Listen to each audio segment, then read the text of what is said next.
It was a beautiful spring morning. The sun was shining brightly. The sound of the birds woke Mr. Fox up.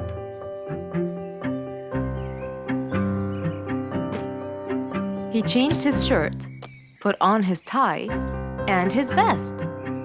Then he drank his tea. It was delicious. After reading a shop manager ad, he got into his car and drove off.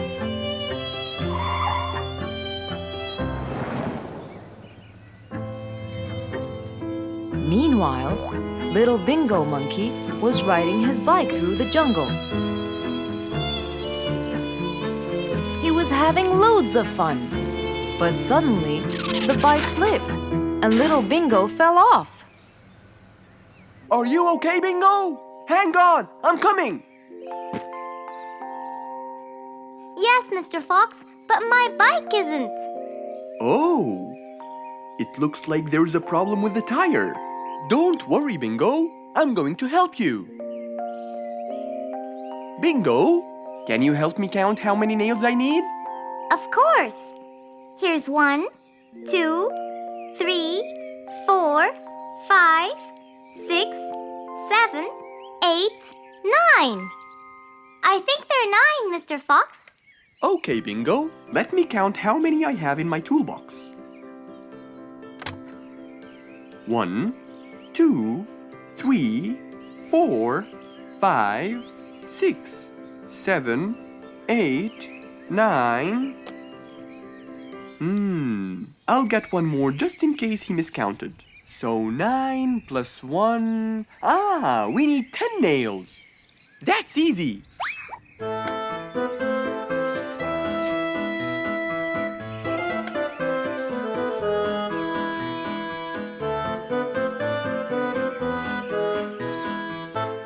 Okay, Bingo.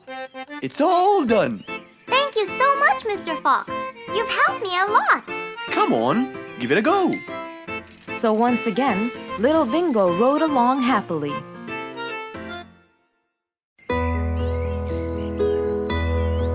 It was a bright early spring morning. Still feeling a little sleepy, Mr. Fox opened his eyes and got out of bed.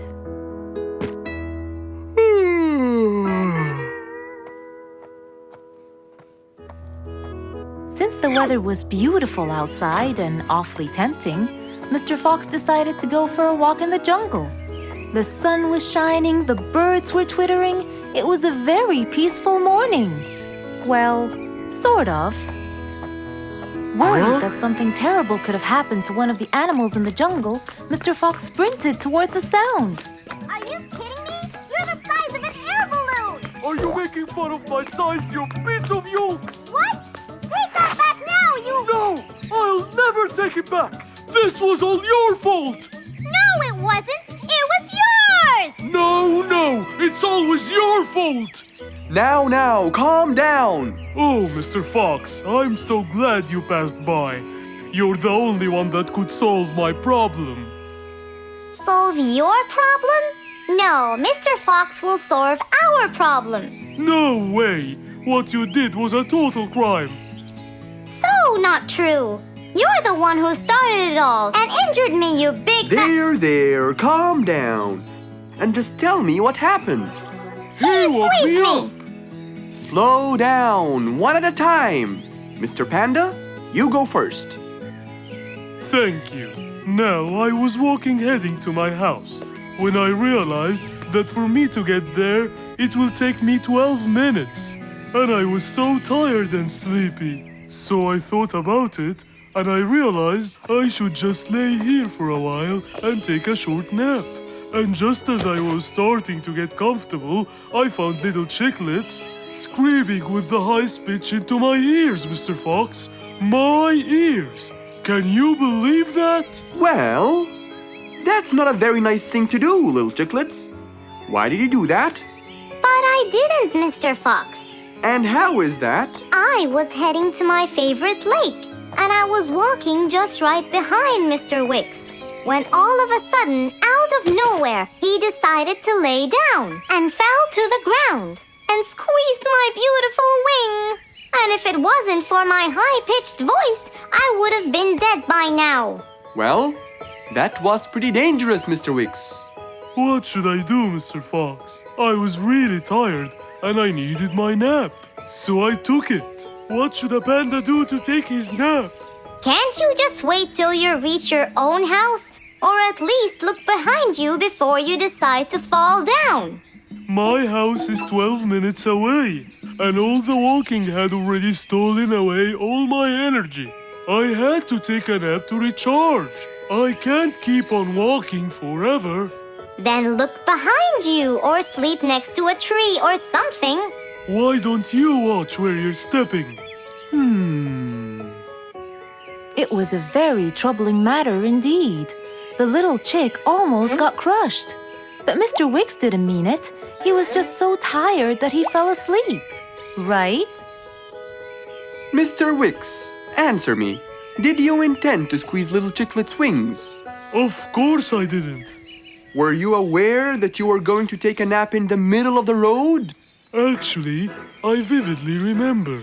I walked to the tree side first, but when I woke up, I found myself in the middle of the road. How many naps do you need per day? From 5 to 7, I would say. Did you take a nap before you decided to head home? Of course. Do you usually nap in between? Not always, but today I went so far from my house. I tried to hurry to nap at home, but you know, I'm too slow. Say no more. I now know the answer. Really? Yes. Worry no more, little chicklets. From now on, Mr. Wicks will always nap at his own house. Just a second. Aha! There it is! Is that what they call caffeine? My, I didn't think it was that huge. No. It's something even better. Better than caffeine? And chocolates too.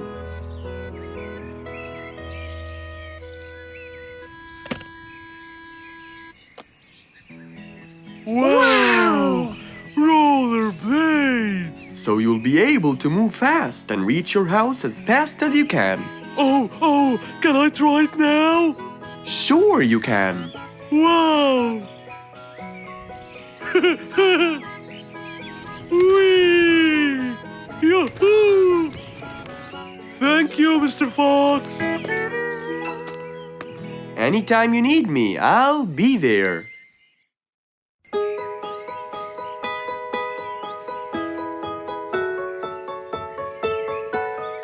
Beatrice was a little energetic bee. She wakes up early, eats her breakfast, and checks on her honey. Then, she goes out to collect some nectar. That smells great. I'll take some from here. Wow, that looks fresh. Here's my favorite type.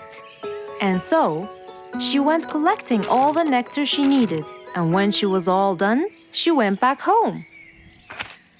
But as Beatrice came closer and closer, she could see that someone had been to the hive. Oh no! My honey! It's all gone! Who could have done this? Beatrice looked right and left, but no one was there. Sadly weeping with grief, she went to the place where she might find relief. Oh, Beatrice. How have you been? Mr. Fox! Beatrice, what happened? Someone stole my honey and destroyed my hive! Who would do such a horrible thing? I have no idea! I was out collecting nectar, and when I came back, I found... Calm down now, calm down. I don't know what I should do! Mr. Fox felt sorry for Beatrice. He kept thinking of a way to prevent this from happening again. Aha! I got it! You know who did this? No, but I can prevent this from happening again. Really? Really? Come with me. At once, Mr. Fox ran to his workshop. He grabbed some steel, some wooden plates, and his toolbox. He then hopped into his car with Beatrice by his side and drove away.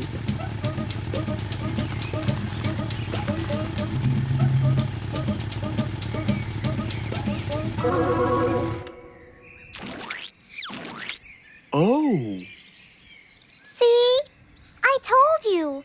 It's a complete disaster. you were right. But don't worry, everything will be okay now.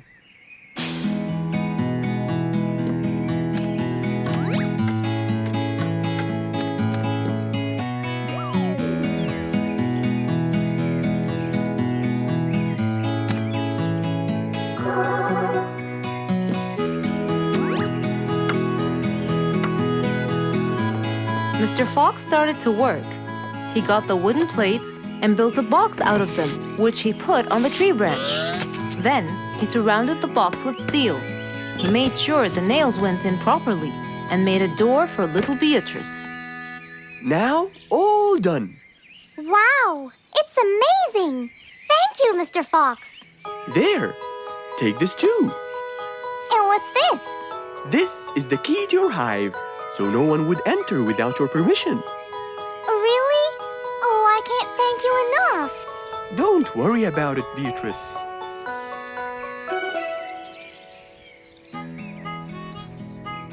Here, Mr. Fox, this is for you. What's this? It's one of my delicious honey jars. It's the best kind I've got. Oh, you didn't have to. Well, thank you, Beatrice. And as Mr. Fox drove away, he thought that this was the perfect end to the day.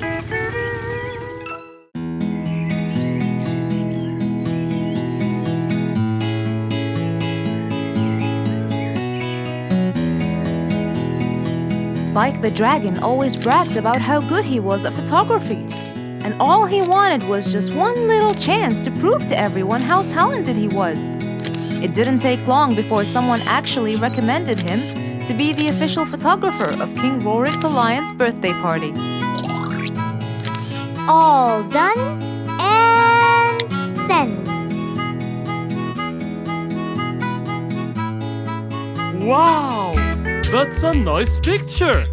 Now we know who'll be our photographer.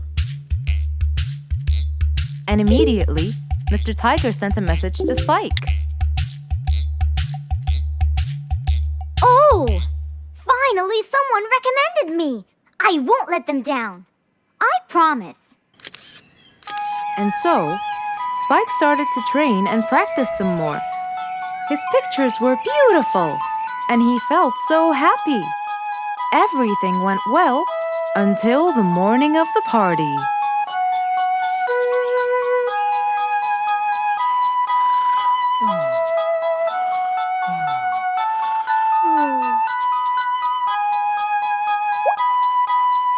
Oh, today's the day. Finally. Maybe I should train some more.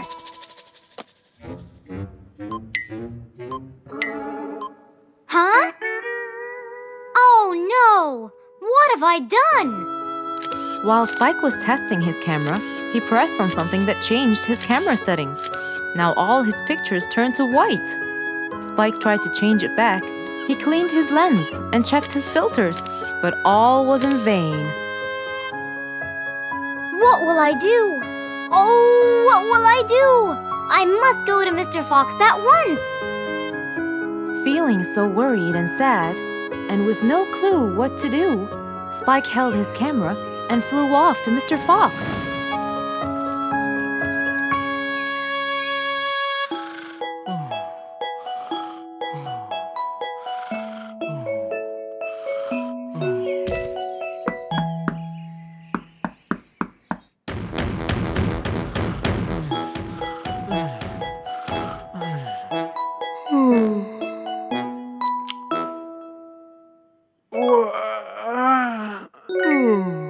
How could it be this early?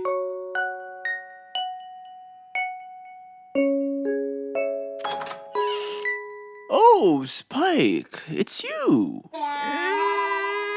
Help me, Mr. Fox. My camera. Help! All white, broken. Help! Calm down, calm down. Please, come in. Spike followed Mr. Fox inside. He sat down and started to speak slowly. You know today's the king's birthday party. Yes, and you've been hired as the official photographer. Congratulations, Spike! Oh, Mr. Fox, it would soon be condolences. What? Why? My camera, it's broken. Broken? Yes, I woke up early today and tried to check it. But I found that every picture I take becomes white. Have you checked the lens? Yes, and I re-cleaned them to be sure. But it's no use. And the filter? Everything. The lens and the filter. Can I take a look at it? Mr. Fox held the camera and started to check the settings. Where could I buy another one now? Do you have a professional or digital one? I don't think you'll need it, Spike. I'll go straight to prison, right? No, it wouldn't be fair to send the most talented photographer to prison. They'll all laugh at me. Are you sure about that?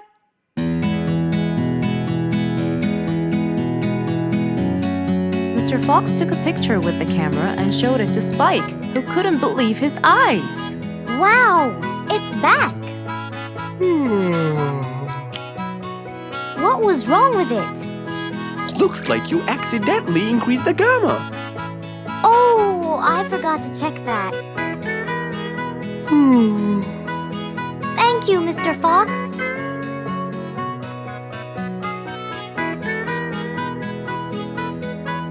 I'll go now. See you at the party. That would be awesome. With that, Spike walked out of Mr. Fox's place. He went back home with a smile on his face.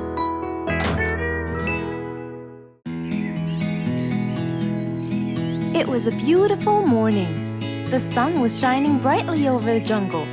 And seeing how nice the weather was, Mr. Fox decided to go for a walk.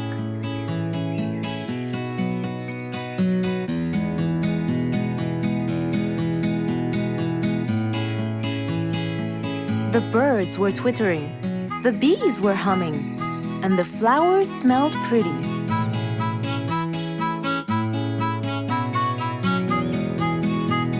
As Mr. Fox was passing by Bingo's house, he saw him doing something really strange.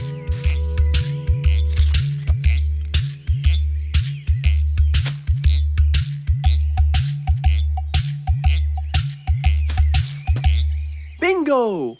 What are you doing? I'm storing my favorite fruits to eat during the winter. But you can't just bury them. They'll soon rot. But what can I do, Mr. Fox?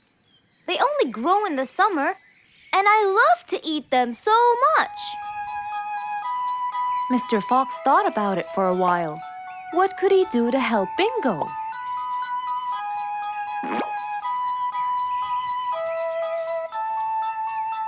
Don't worry, Bingo. I think I have an idea. Really? What is it?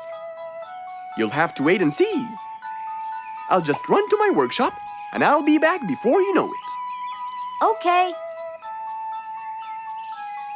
Mr. Fox went back to his workshop and gave it some thought.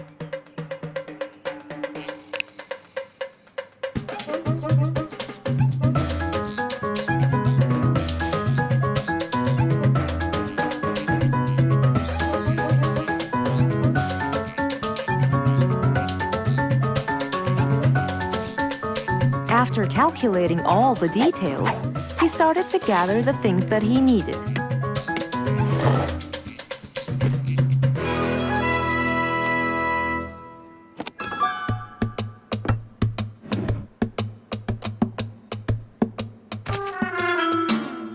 Then, he took his toolbox and his car keys, and of course, the glass plates. He put them all in his car and was on his way.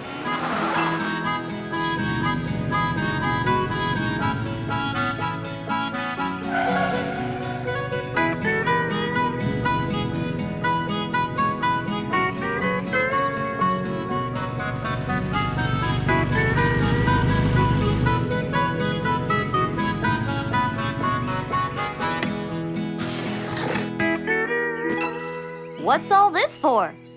It's a surprise. I can't wait!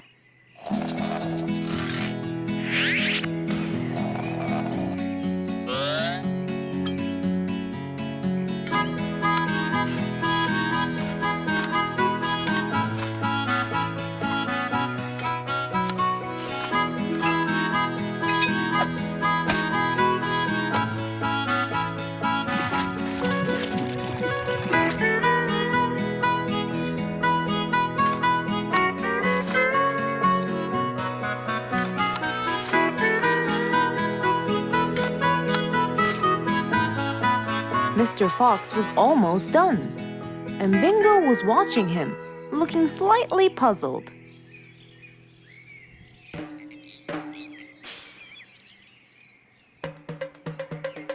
Here you go. You'll never miss pineapples again. So I can store them in here? No. You'll grow them in there. This is called a greenhouse. But it's not green, it's transparent. No. It's called green because we can grow green plants and fruits inside it whenever we want. Oh, so now I can have pineapples whenever I want? Yup. Anytime you want. Awesome! Thank you, Mr. Fox. Glad I could help. Here, this is for you, Mr. Fox. It's the best one I've got. Oh, that's very nice of you, Bingo. I love pineapples. Now you and I can eat them anytime we want. After helping out his friend, Mr. Fox went back to enjoy the rest of his day.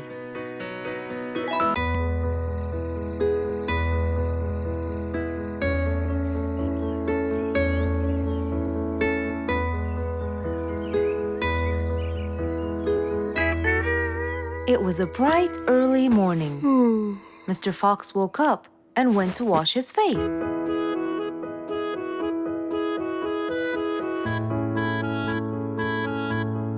Since he was feeling a little hungry, he went to prepare some breakfast.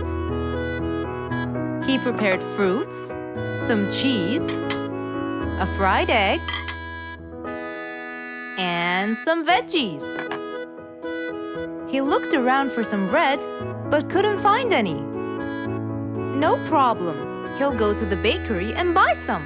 I guess I need to buy some bread from Mrs. Flute's bakery. Then I can have my delicious meal.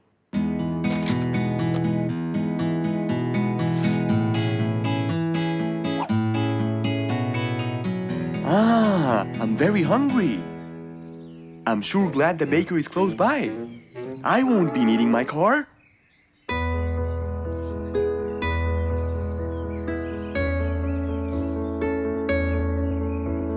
Mr. Fox decided to walk to the bakery.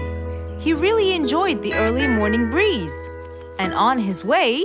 Good morning, Mr. Fox. Oh, Mr. Falcon! How are you? Are you getting enough sleep? Yes, I can sleep most anywhere now, and it's all thanks to you, Mr. Fox. Glad to hear that, my friend. See you around.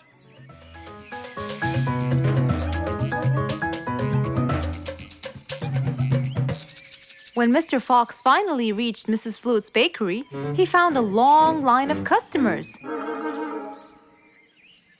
He got in line and patiently waited his turn.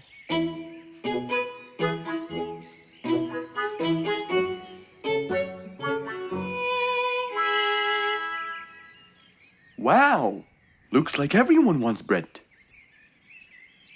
Slowly, the line was moving up, and Mr. Fox got closer and closer till he finally reached the counter, where a very tired Mrs. Flutes was waiting. He was her last customer. Hello, Mr. Fox. Here you go. Hello, Mrs. Flutes. You look really tired. Yes, Mr. Fox, it's becoming more and more exhausting. Why? The number of customers has increased lately after I upgraded both the bakery and the quality of the bread that I produce. That's great. I know it's great, Mr. Fox, but the thing is, the rate of bread production is really low.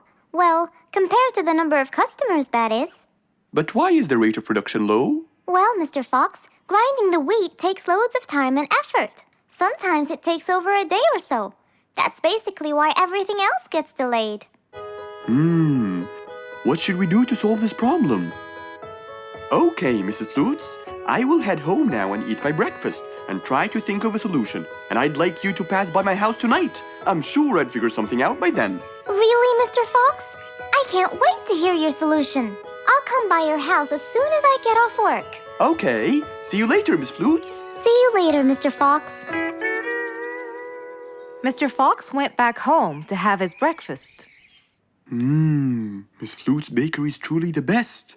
I have to solve this problem, or she won't be selling any more delicious bread.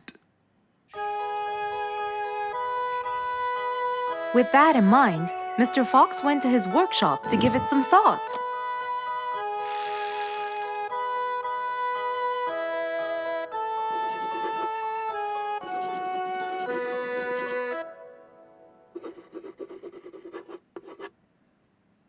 Finally, he had a great idea.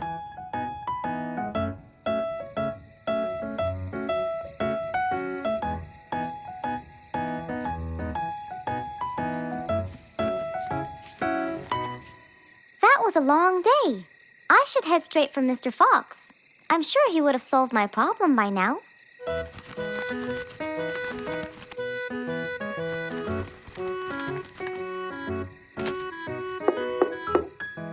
That must be Miss Flutes. Hello, Miss Flutes. Come inside. Hello. Were you able to find a solution to my problem, Mr. Fox? Well, why don't you try this new invention? A new invention for me? That's right. I made it specially for you. That's wonderful. It's a grinding machine to help you grind wheat quickly. Brilliant. But how will it help me? This machine is used to increase the rate of grinding the wheat, which is used to make the bread. So you can use it to grind a whole kilogram in no more than 5 minutes. And with that, the amount of time needed will decrease, and you won't be too exhausted. I'm really grateful to you, Mr. Fox. I have no words to express my gratitude. Friends help each other, Miss Flutes. You're really kind and generous, Mr. Fox. I want you to start using this new device tomorrow, and I will call you to check in every once in a while. Okay, Mr. Fox, I will. I'll be going now. Thank you again. Goodbye, Miss Flutes, and have a good night. And so, Mr. Fox waved goodbye to Mrs. Flutes. Then, he sat on his comfortable sofa. He looked out his window and admired the jungle he lived in for so long. He happily thought to himself, I love helping my friends.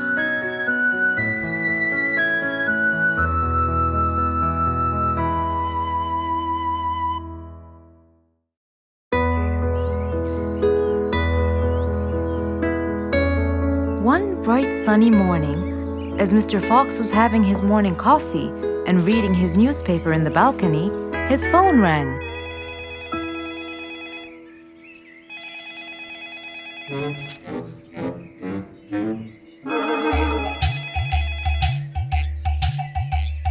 Who could it be so early in the morning? Hello? Hello, Mr. Fox. It's Rorik. Oh, hello, Rorik. How are you today? Not very good, I'm afraid. Why is that? My piano. I tried playing it today, but it sounds weird. How so? I don't know. Could you please come and check it out? Sure, I'm on my way. Thank you, Mr. Fox. I'll be waiting for you. And I'll be right there. So, quickly, Mr. Fox changed his clothes. He took his toolbox and his car keys, got into his car, and drove off to Rorik's place.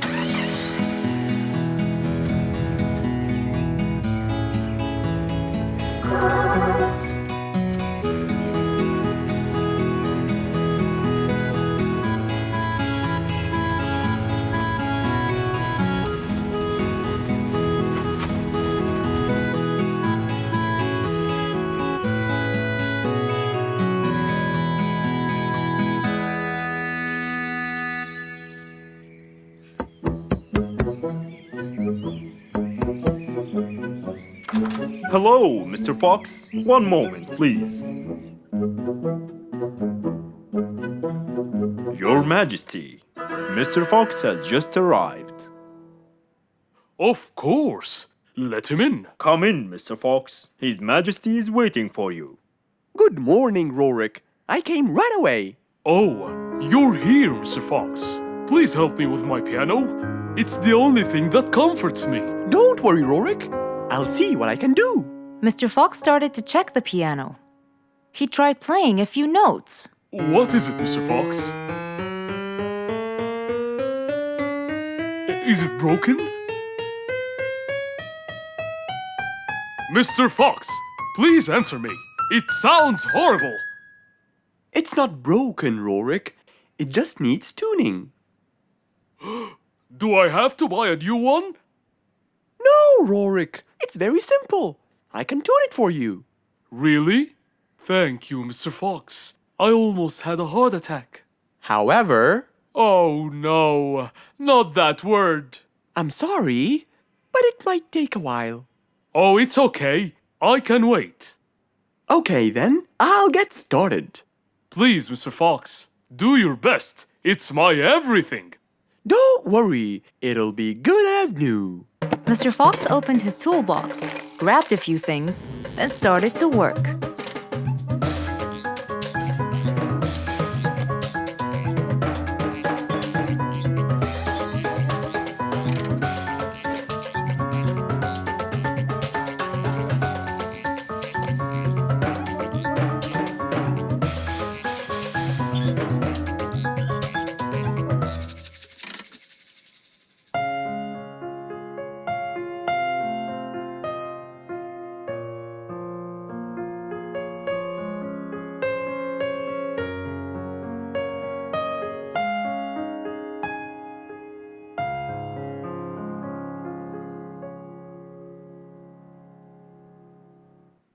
Beautiful.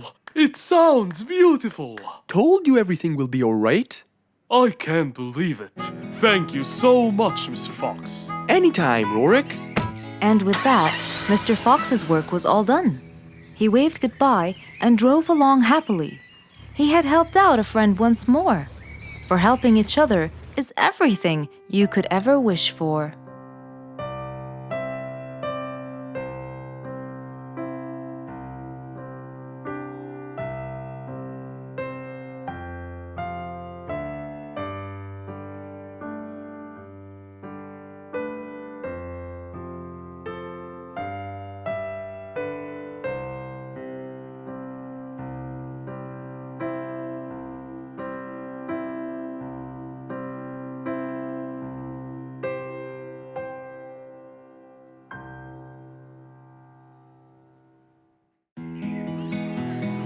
An autumn windy day.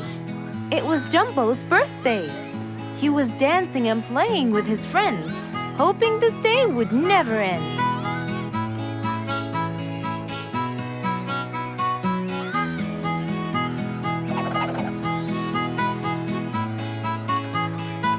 Everyone ran to hide all the same, but Jumbo slipped and fell. And that was the end of the game.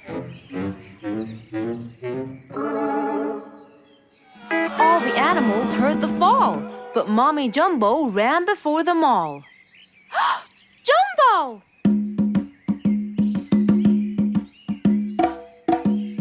Oh, Jumbo. Combo, you have to take him to Mr. Fox immediately. So, without further delay, off to Mr. Fox's house they hurried away.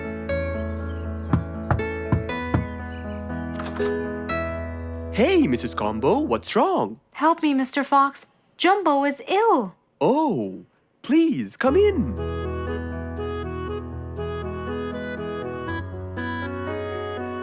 You look cold, Jumbo. I'll get you something hot to drink. Thank you, Mr. Fox.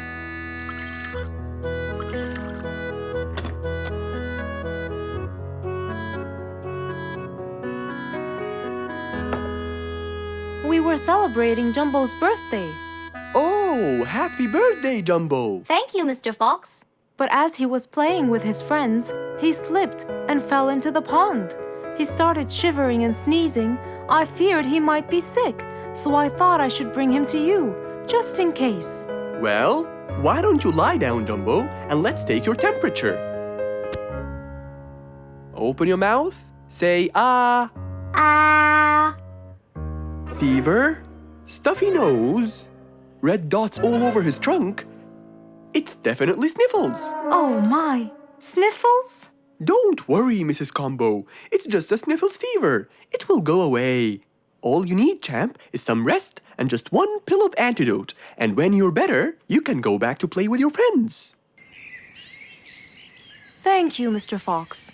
After thanking Mr. Fox, Mrs. Combo took Jumbo back home to let him rest.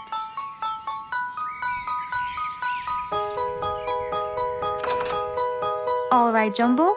Now all you need to do is follow Mr. Fox's advice and keep Mr. Thermometer under Under my tongue? To find out if I'm all better so I can go outside and play with my friends? But first, you gotta Keep my thermometer in my mouth? right, son. You can count on me. Now, you'll stay put and oh, sorry. Call me when it beeps.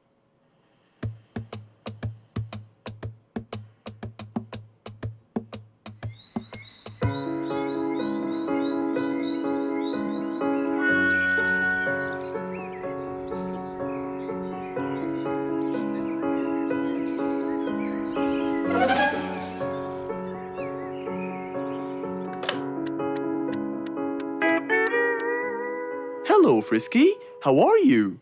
Hi, Mr. Fox. Roo and I were playing and I'm about to win. Listen, Frisky. I'm going to visit Jumbo now and check on him. I'm sure he'd be really happy if you and Roo come with me. What do you think? Great idea, Mr. Fox. I want to check on him too. We'll meet you there. As agreed, Mr. Fox met Frisky and Roo at Jumbo's house. I'm coming.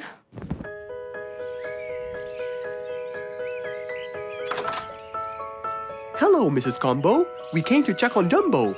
I hope he's feeling better now. Why, yes, Mr. Fox. Come in, everyone. Hey, Jumbo! I came to check on you. And I brought your friends along too. Are you feeling better now? Hi, Mr. Fox. Hi, guys.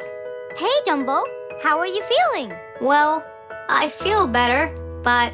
Well, we need to take your temperature one more time, Jumbo. Is it time? It's time, all right? What does it say? Well, let's see. Your temperature is, oh. Your temperature is just fine and dandy, Jumbo. You're not sick anymore. You are A-OK. Yes! Now we can go outside and play. But first, I need to tell Mom. Mom? Mom? Where could she be? She's not in the kitchen. Mom! She's not in the living room. I wonder where she is. I'm here, in the bedroom. Mom? Are you okay? I think I might have caught a case of sniffles too. Don't worry, dear. I'll be fine. Now why don't you go out and play hopscotch with your friends? I'll join you when I get better. But Mom, I won't be happy if I go to play and leave you here all by yourself. I'll be only thinking of you. So, what do you think you should do, little Jumbo? I have to sit here and take care of you, Mommy. You always take care of me when I get sick. I'll take care of you and never leave you alone. Oh, I love you more than anything in the whole wide world, Jumbo.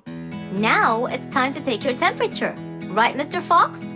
You're absolutely right, Jumbo. So rather than go out to play, by his mother's side, he decided to stay.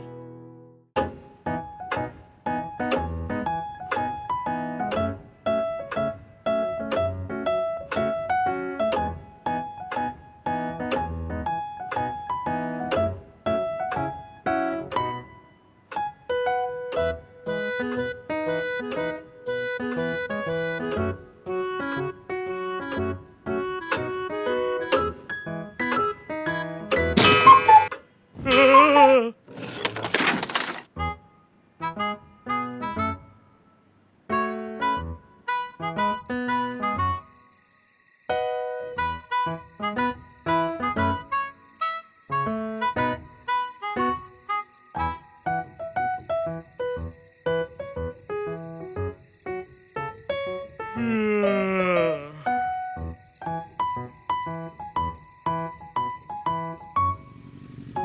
was past midnight.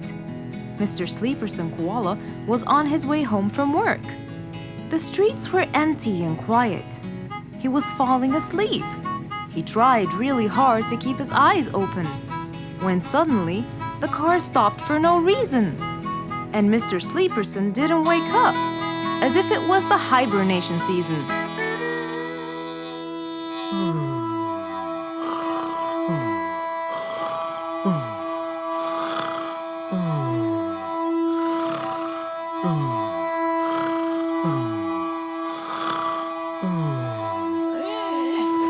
What is that? Mr. Sleeperson fell asleep on his driving wheel. The horn was too noisy for Mr. Fox to bear. He tried to block the sound out, but it was no use. He pulled his cap over his head, put earmuffs, but it was all in vain. He couldn't bear that horrible sound any longer. What a horrible sound! Who could it be this late at night? Oh no! Mr. Sleeperson! It's you again! What brought him here this time of night? And he slept on the driving wheel! Excuse me! Mr. Sleeperson! Hello? Hello?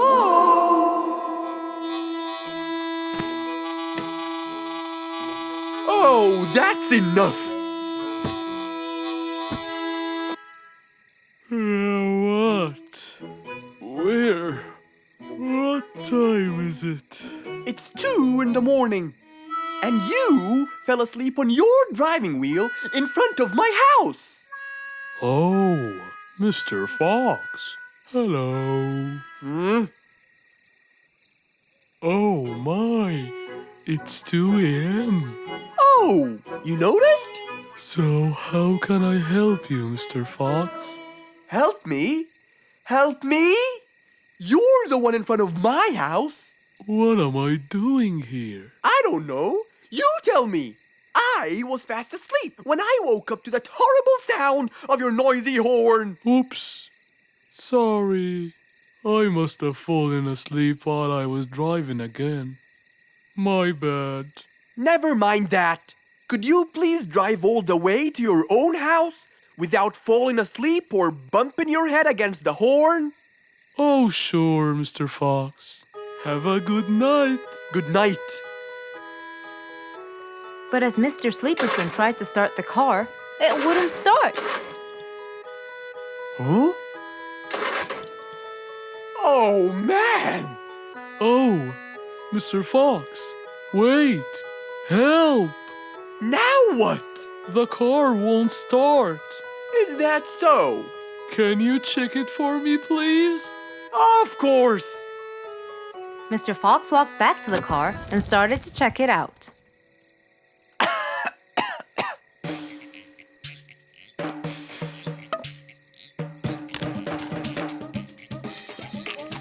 Everything seemed fine. However, when he lowered the hood cover, he found Mr. Sleeperson sleeping in the back seat. He couldn't control his anger. He banged the hood cover. But Mr. Koala was still asleep. Mr. Fox decided to hop into the front seat and try to start the car himself. Huh? Mr. Sleeperson! Your car is out of fuel! Who? Where? Your car is out of fuel! No way! What will we do now? You have to fill the tank! Okay. Mr. Sleeperson! What? Wake up! I'll fill your tank for you. I have some fuel in my house. Oh, that would be great!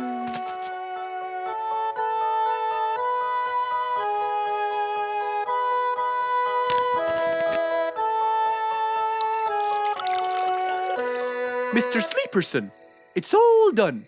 You can go home now. Oh, thank you. Thank you so much. You're welcome.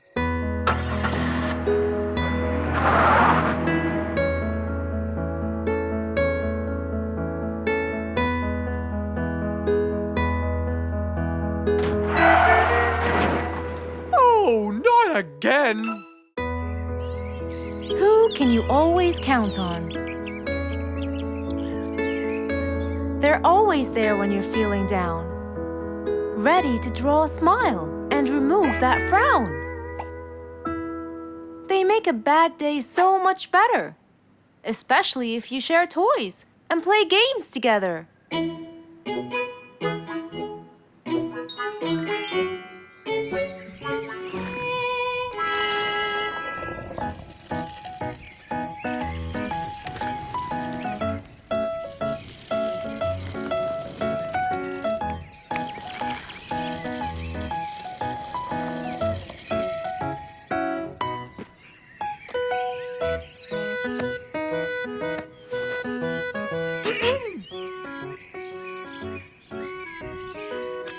Officer Sherlock Fluffs? I'm with you, Officer Poppy Holmes. I think we're moving in the wrong direction.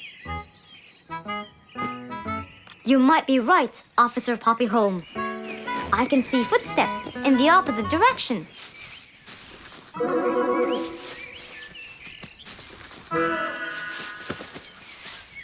Officer Sherlock Fluffs. I think someone is after me. Run, officer! Run!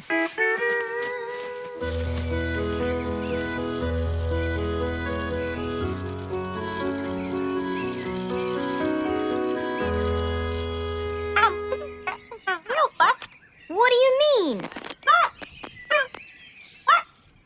Poppy! Poppy! You there? Poppy! I can't believe we lost the connection. Poppy! Poppy, where are you? Filled with worry, Fluff searched and searched for Poppy, but he couldn't find her anywhere.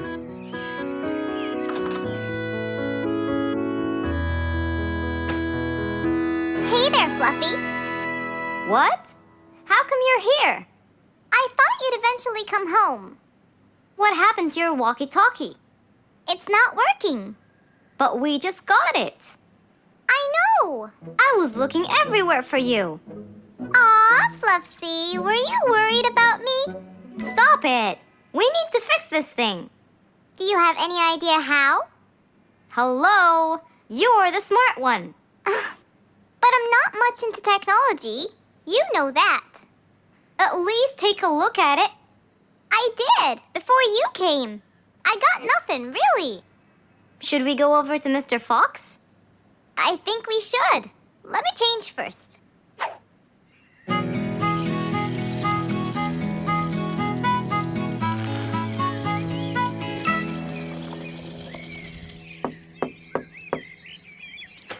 Hello. Hey! Mr. Fox, Poppy broke her walkie-talkie. I so did not. Don't fight, you two. Show me your walkie-talkie. Maybe I'll be able to fix it. Here. But I promise I didn't break it. I'll go to the workshop and see what's wrong with it. Thank you, Mr. Fox. Sure. You really think I broke it? Why else would it stop working? But I didn't. Well, I kind of think you did. You're unbelievable.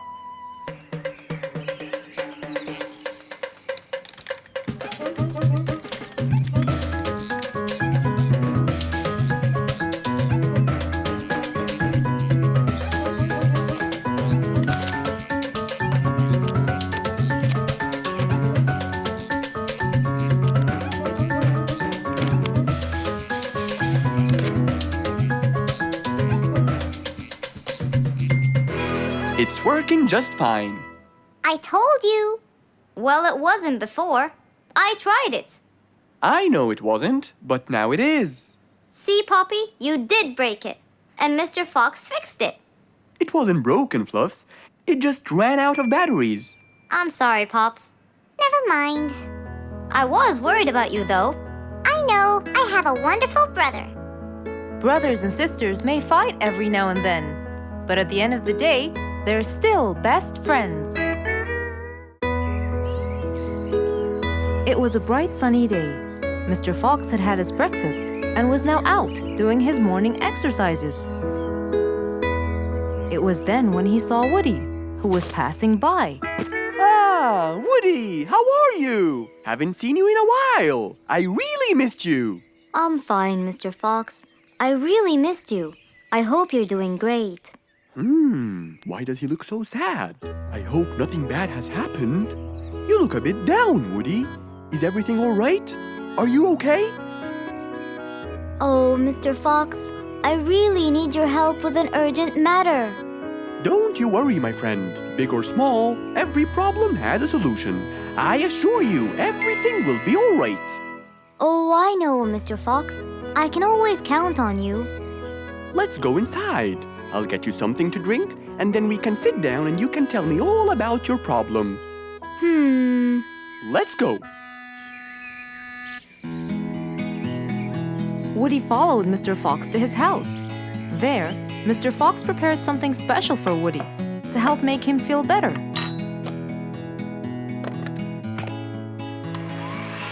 I made you some fresh orange juice. This will help you relax and cheer you up. Oh, you're very generous. I love orange juice. Thank you.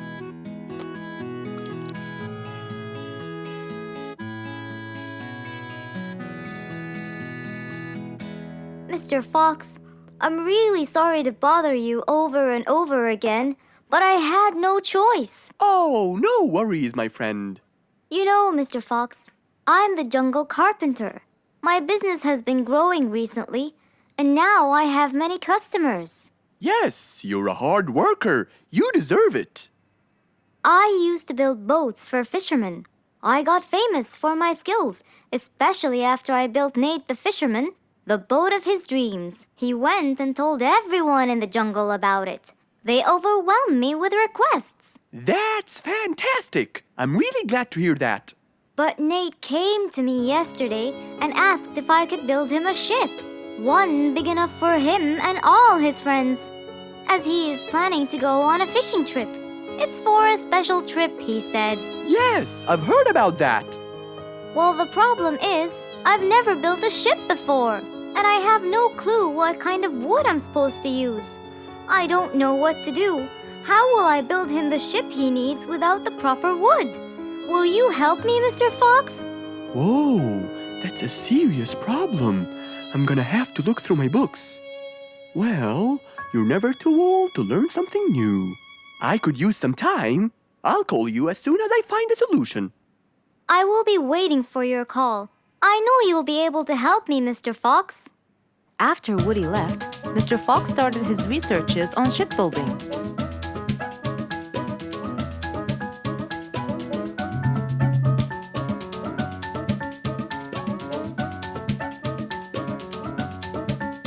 After hours and hours of hard work, he finally got it. Yes! I've got it! But what did he get? We'll find out in the next episode. One nice spring night, Mr. Fox was sitting in his balcony, relaxing and drinking his favorite juice, when suddenly the phone rang.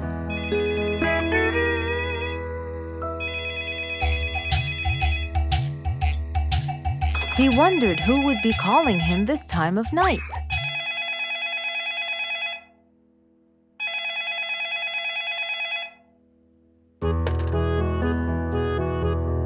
Hello? Who is it? Mr. Fox, it's Rorik. Your Majesty, how may I help you? Well, Mr. Fox, I'd like you to come to my house early in the morning to discuss something urgent. Of course! I'll be there. After he hung up the phone, Mr. Fox went to sleep. He was supposed to wake up early. He wouldn't want to miss his appointment with the king.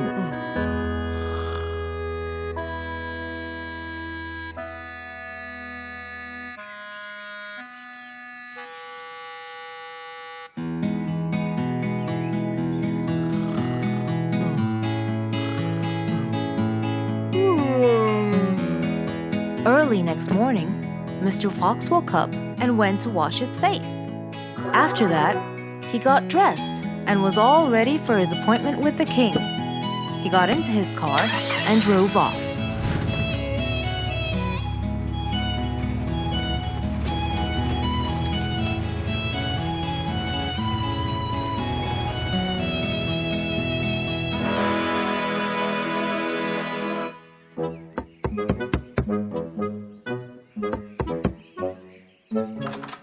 Hello, Mr. Fox. One moment, please.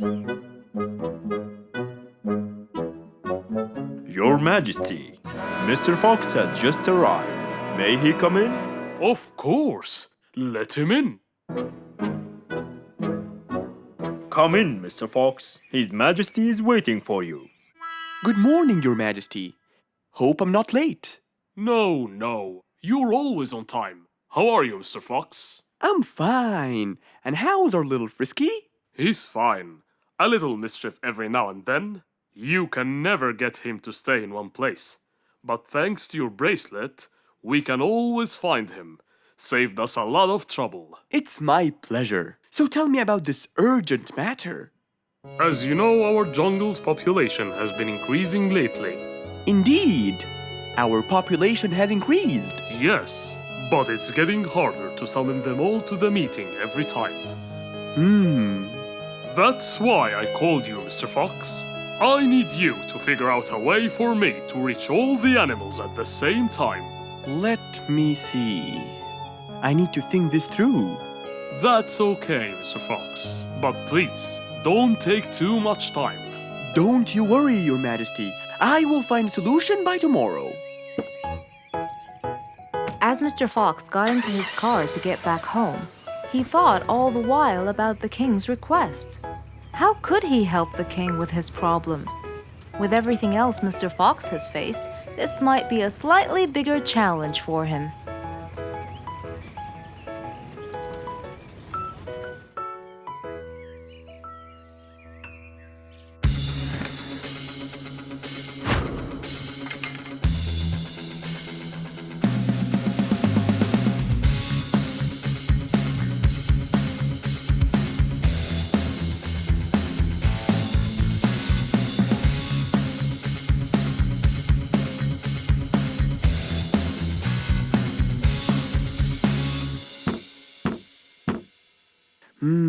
This is more challenging than I thought. Maybe a short break will help. Mr. Fox went back to his house and sat on his sofa. Since he can't think anymore about the king's request, he thought it would be great just to relax and watch his favorite TV show. Everything was peaceful and quiet. But then suddenly, I got it! Mr. Fox rushed back to his workshop. He quickly designed a new device. He carried the new device to his car, and off he went to King Rorik's place.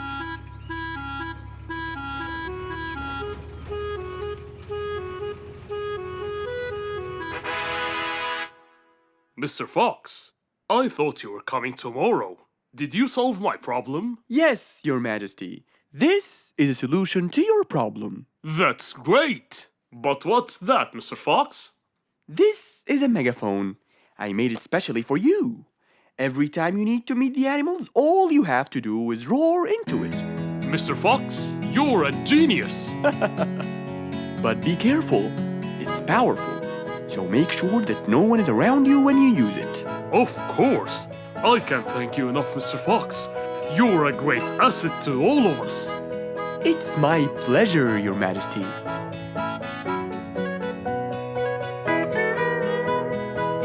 Goodbye, Mr. Fox. Mr. Fox got into his car and waved goodbye to the king. He was feeling happy and pleased. The problem was now solved, and he was able to help out a friend once more. Just imagine if you woke up one day and all your food was gone. Your house was a big mess and the oven was turned on. What happened exactly? You really can't tell. But that's what happened to our friend Giselle.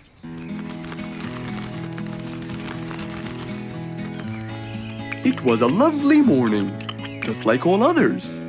But when Giselle arrived, she was burdened with troubles.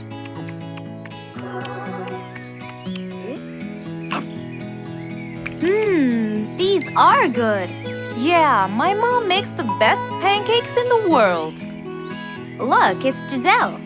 Hey, Giselle, come join us. Have some of these delicious pancakes. Thanks. I'm not hungry. What's wrong, Giselle? You guys, I think a thief broke into my house. What? Food has been going missing from my home, but I didn't think much of it. But the amount of food disappearing kept getting bigger and bigger. And yesterday, all of my food went missing. And there was a huge mess at my house. I even found the oven turned on. My house could have burned to the ground. Oh, I'm so sorry to hear that. Are you okay? This sounds really dangerous. What if this happens to my house next? Calm down. Whatever it is, I'm sure we can deal with it. Giselle, let's go to your house and check it out. And so, they left for Giselle's house. They had no idea what would be waiting for them. Oh dear, what a mess. Did you not hear them at all? I heard noises, but by the time I got up, they were gone. Did they take anything else other than food? No, nothing else is missing. So how do you explain all this mess? Maybe they were trying to find their way in the dark. I think Bingo's right. They didn't want to turn the lights on so no one would see them. Yes, but there are more important things. A thief had been here last night, and I don't think Giselle had time to worry about all the dishes. You're right. These are not mine. I didn't use these. That means that whoever was here didn't just steal the food. They ate it all here. That would explain why the oven was on. They cooked. Okay, calm down. We'll figure out a plan to catch them. But first, let's clean everything up. They started cleaning the house, trying to help their poor friend out, while being so worried about what's going to happen next. Any idea how we're going to catch them? I have an idea. We'll have a neighborhood watch. You know, we'll stay up around the house so we can catch them as soon as they come near. Sounds great. Giselle, why don't you go and get some sleep? We'll take care of it. Thanks, guys. They all sat in anticipation, ready to jump on the thief without any hesitation. But hours passed by with no one in sight. They started to become very, very tired. Does anybody else feel a little bit sleepy? Yeah, and cold, and a little hungry.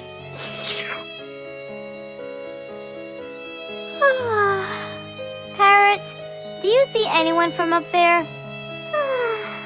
No, no one's around. Guys, you can go home. I'll stay here for the rest of the night. I'm not tired.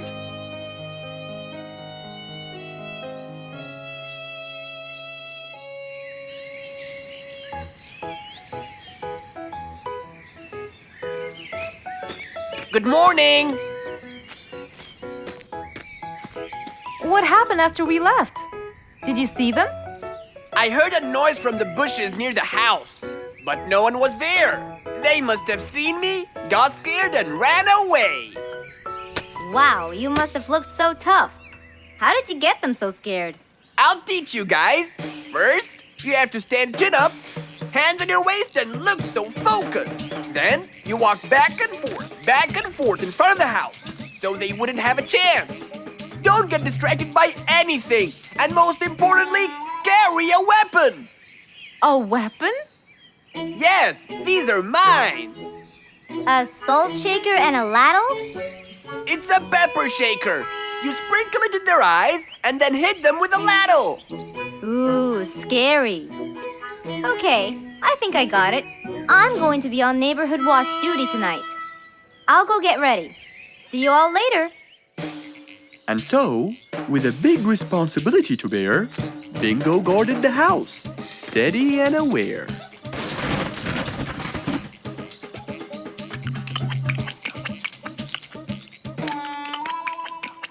Zebra, what are you doing?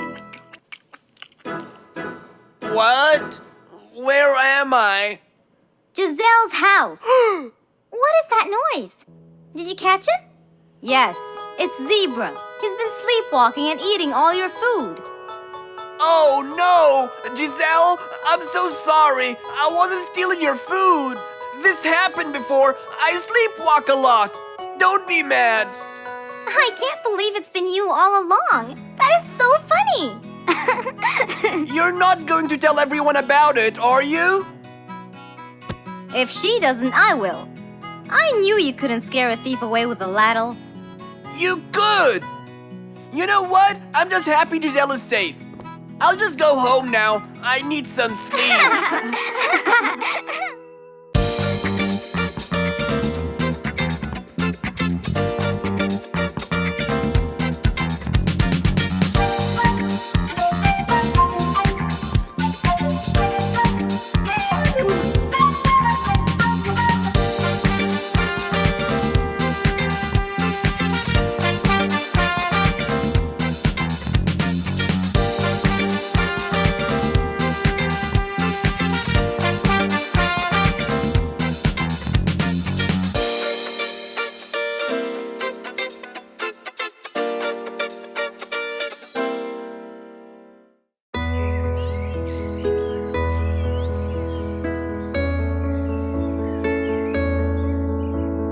One cold morning, while everyone was shivering in their houses, Mr. Fox woke up and went to watch his favorite team play.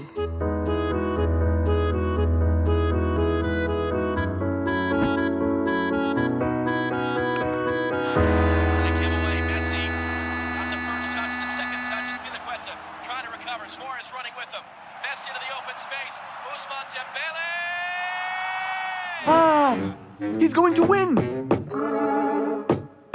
I wonder who could it be so early? Wait a second. I'll be right there. Good morning, Woody. How are you? It's been a long time since we last met. Oh, Mr. Fox, it has been a while. Tell me, have you finished building Nate's ship? Yes, Mr. Fox. I used teak and bamboo. Nate liked it a lot. He took it out on a trip. He and his friends had so much fun. Great! Mr. Fox, I noticed how beautiful your flowers look. You take really good care of them. Of course. And you know what? I'll tell you everything I know about flowers. Really? Thank you, Mr. Fox. Come in and have a seat while we talk. Okay. Woody followed Mr. Fox inside. Feeling a little cold, he waited patiently while Mr. Fox prepared 2 nice bowls of hot soup for them both. Here you go.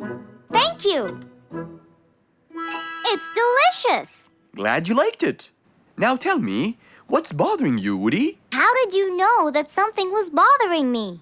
I know you all too well, my friend. Okay. You know, it's really nice and warm here. Yes, warm weather helps me think and relax. Well, Mr. Fox, I'm sure you know that I've been a carpenter for a long time now. Of course. And during the winter, my business blooms. And my customers increase because I sell them the wood they use for their fireplace. Very good. But where's the problem? The problem is, they're not all the same. So each customer needs the wood to be suitable in size for his fireplace. That's true. And as you know, I work alone. So I take so much time and effort to cut and adjust the wood to suit each and every customer in this jungle. Sounds like a serious problem. He looks really worried. Okay, Woody, why don't you come with me to my workshop? It's round the back. There, we can think together and I can invent something to help you solve your problem. I really hope so, Mr. Fox. Don't worry, we will. I know. And you taught me that there's a solution to every problem. And Mr. Fox solves every problem. Ha ha ha! That's right, Woody.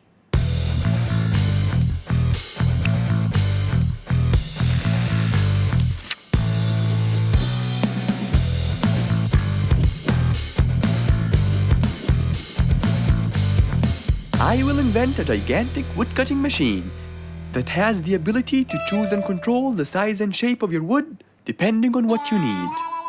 What? Really? Aw, you're the best, Mr. Fox. I'm just going to need some time to build the machine. You got it, Mr. Fox. I'll go get a few things done and I'll come back. Okay, I'll see you then, Woody.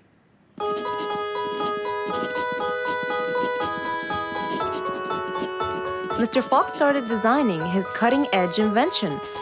He knew that is exactly what Woody needed to help him with his carpenting business. And because he was making this device for Woody, he thought he'd add a bit of color to make it all even more special. Finally, this is it! Mr. Fox's size-adjusting wood-cutting machine.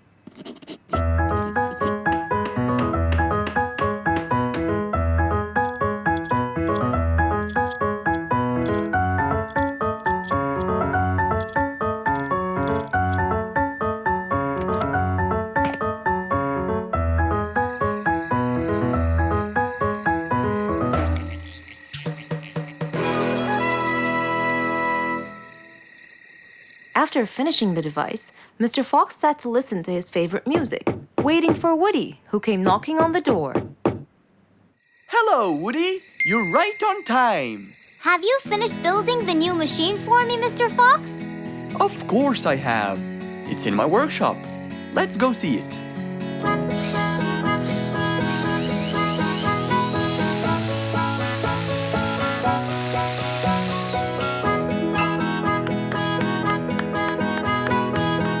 Fantastic! I don't know how to thank you, Mr. Fox. I'm really grateful for what you've done. Don't thank me. I only did what I had to do. I'd better be off now to cut more and more wood. Have a wonderful evening, Mr. Fox, and thank you again. Good night, Woody. See you soon.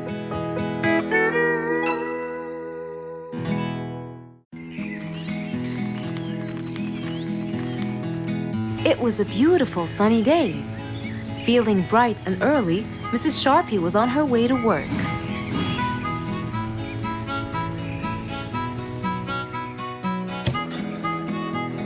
Good morning, Sharpie. Good morning, Emma. You're looking good today, Sharpie. Thank you.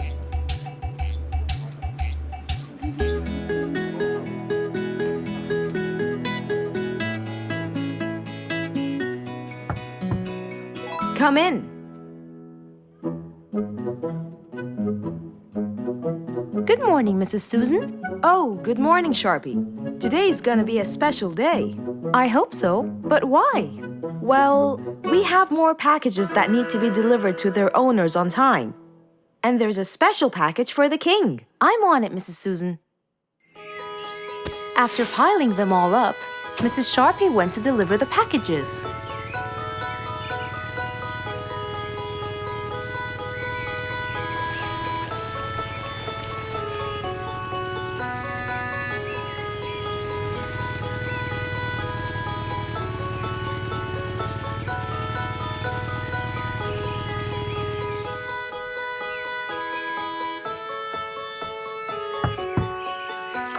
Here's your package. Thank you, Sharpie. Just in time. Looks like delivering the next one is gonna take some time.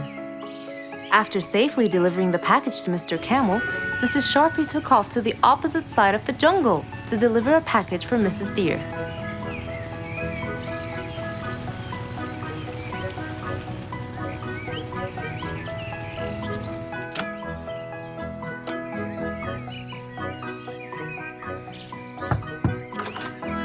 Here's your package. Thank you. But why were you late? I waited all morning. Next was Mrs. Bird's package, and that was south of the jungle. That was very tiring for Mrs. Sharpie.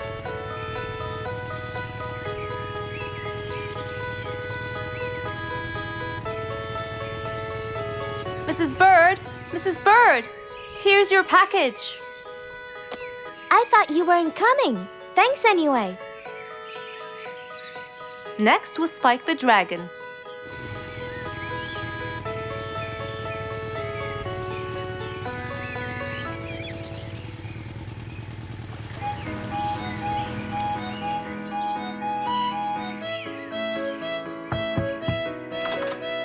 Here's your package.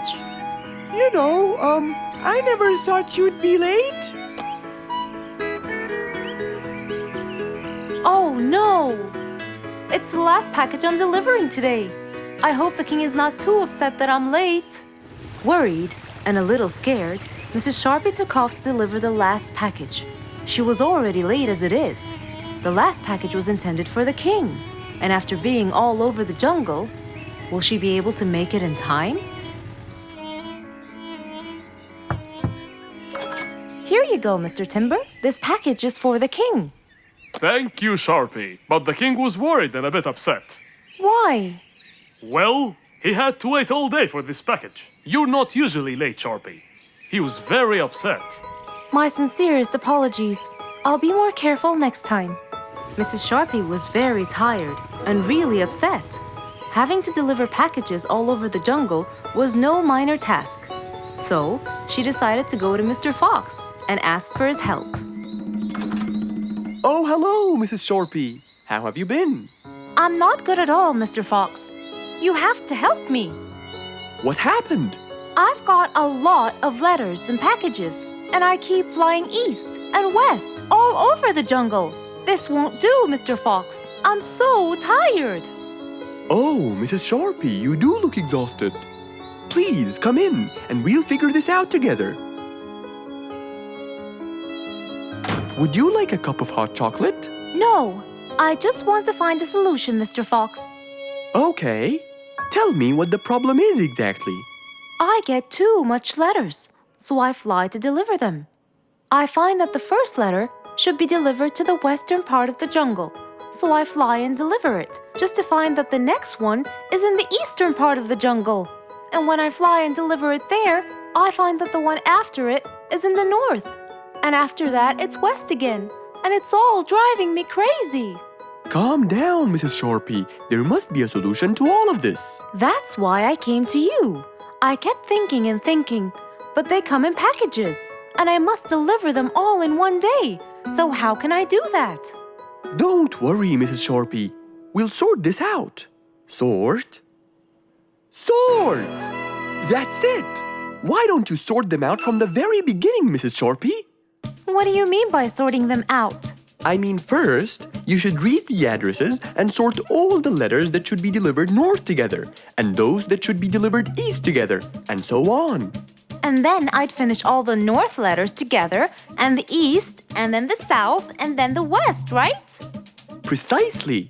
That's a great idea, Mr. Fox. Thank you so much. Wait, where are you going? I have letters to sort out. Thank you, Mr. Fox. Glad I was able to help you, Mrs. Sharpie. Goodbye.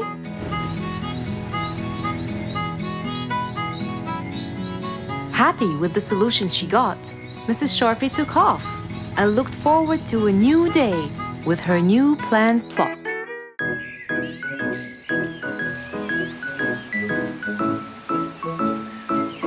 It was a beautiful Saturday morning.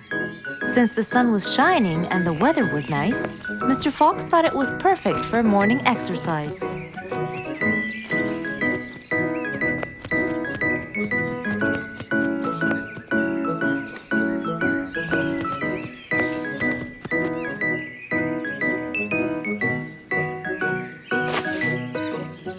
Ah, Piggy, how are you? Haven't seen you in a while. I really missed you. I'm fine, Mr. Fox. I really missed you too. I hope you're doing great. Why does he look so sad? I hope nothing bad has happened. You look a bit down, Piggy. Is everything all right? Are you okay? Oh, Mr. Fox, I really need your help with an urgent matter. Don't you worry, my friend. Big or small, every problem has a solution. I assure you, everything will be all right. Oh, I know, Mr. Fox. I can always count on you. Let's go to my house. I'll get you something to drink, and then we can sit down and you can tell me all about your problem. Let's go.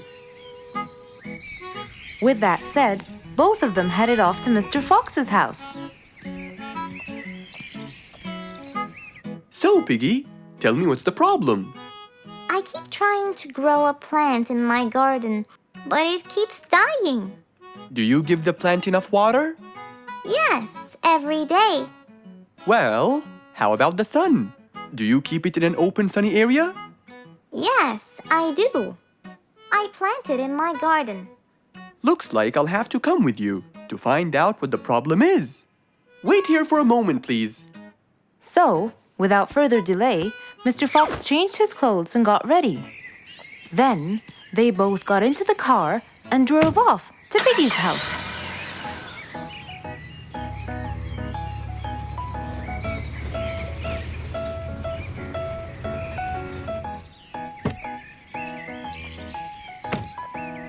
Look, Mr. Fox, these are the plants I told you about. Little Piggy, the plant you're trying to grow is ivy. And ivy likes to grow on something firm, like a gate or a wall. That's how they grow so tall. Ivy? I thought it was just an ordinary plant. Well, you can still grow it on the garden wall. Piggy, do you have a ladder? Yes, Mr. Fox, over there. Okay, come with me. Hand me the drill, please.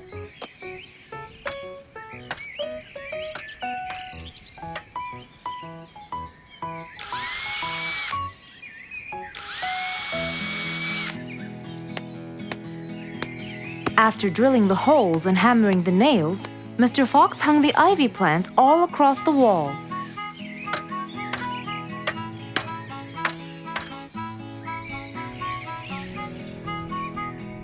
Now, when the ivy grows, it will find this wire to hold on to. I got it. Thank you, Mr. Fox. You're welcome. Take good care of it.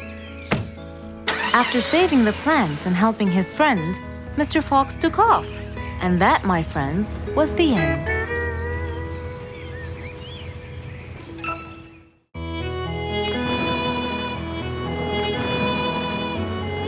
One day, the mighty eagle flew to his nest. All he wanted to do was rest. He felt bitter, he felt cold. He was really getting old. He knew he needed someplace new. So, off to Mr. Fox he flew.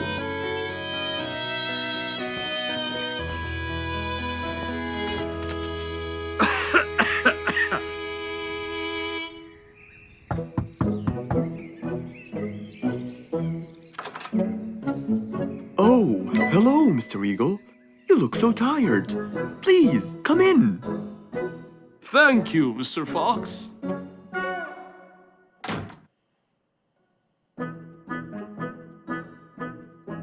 Now tell me, how may I help you? Mr. Fox, I spent years in prosperity and glory, but I'm old now and tired. I can't live out there alone in that cold weather. Where do you live, Mr. Eagle? By the mountain top. I see. The wind is strong there. I bet you catch a flu every now and then. Well, I didn't used to, but that's all in the past. Now I'm old and weary. I'm not what I used to be. Plus I get so lonely up there. There is no one around to talk to, and no one to help me get better if I get sick. Why don't you come and live with us in the jungle? I looked around, but I couldn't find the right place for my huge nest. I'm too old to build a new one, and I can't really stay in someone's home. Mr. Fox kept thinking for a while.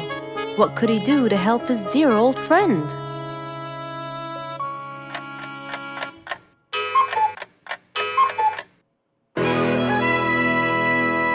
I got it! I think I can help you build a new house. Have no worries.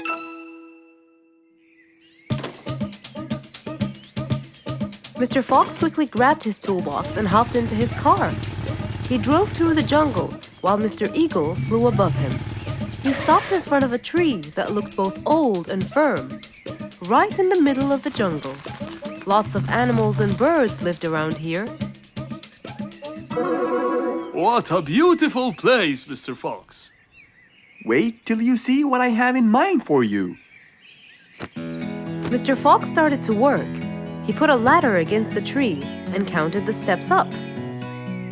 1, 2, 3, 4, 5, 6, 7, 8, 9, and 10. When he reached the tree branches, he opened his toolbox and took out some wooden plates. Then he started putting them together. All I need now is some nails to make sure everything would be A-OK.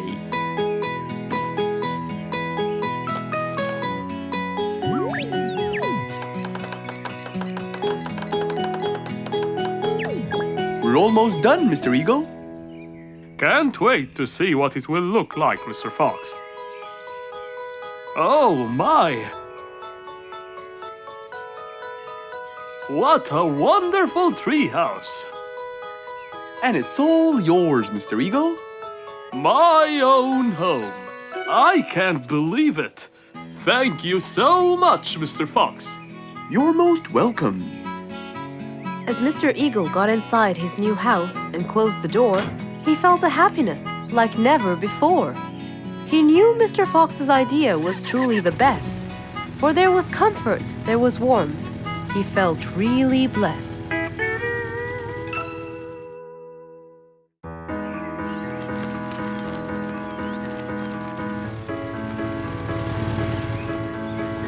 One beautiful spring morning, though tired and sleepy, Mrs. Sharpie the post owl was on her way to Alfie's house to deliver a parcel.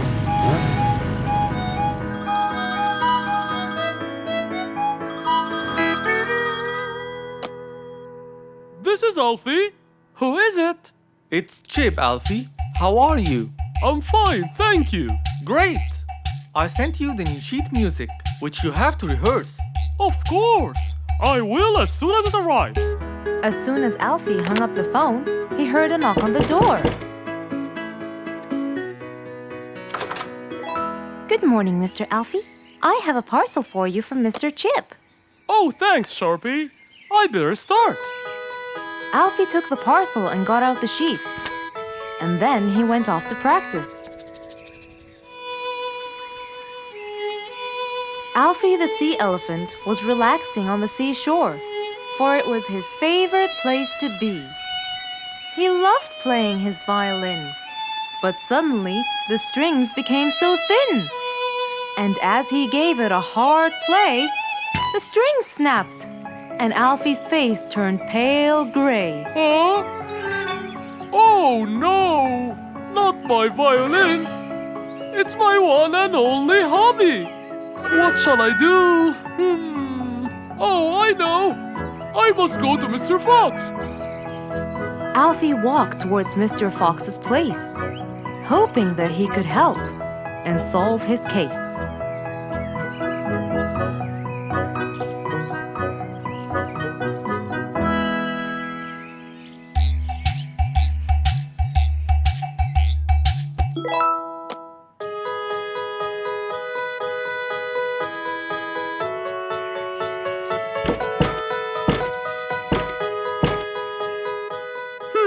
I wonder who?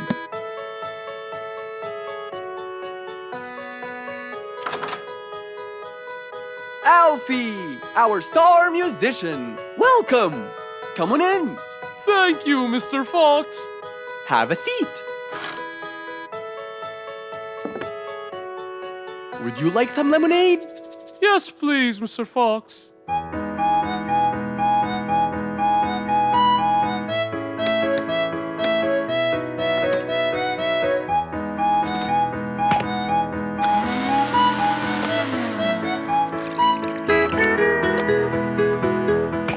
Mr. Fox came back with a glass of lemonade. He gave it to Alfie, then he noticed his violin. Oh, what happened to your violin?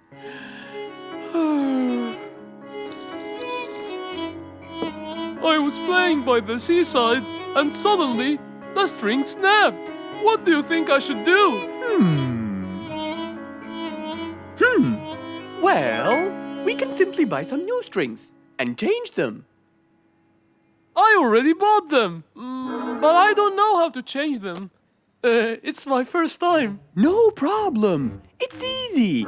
Now let me teach you how to replace them. First, we remove the old string by twisting this till it's loose. Then, we pull the broken string out of its hole. After that, we twist the tuning peg on the other end and pull the other end of the string from its hole as well. See? Now the whole string is out. We insert the thin end of the new string into the hole of the tuning peg. Then, bend the string around the hole like that and fix its other end into the other hole.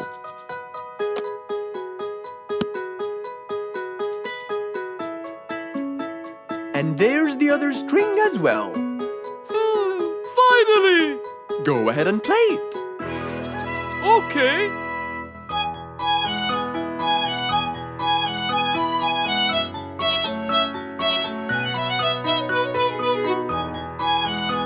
With his violin finally fixed, Alfie walked out the door.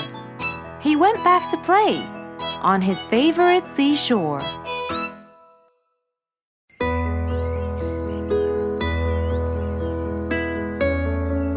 Roo is sad and looks really down.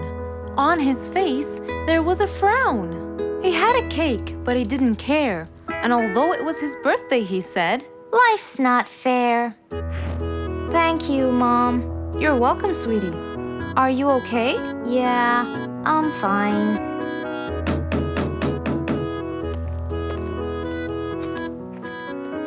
Oh, look who's here. It was Roo's best friends, Poppy and Fluffs. Hey there! Happy birthday! Wow, neat birthday cake. Yeah, just a normal birthday cake, traditional birthday hat, and the same old wishes over and over again. Roo, are you okay?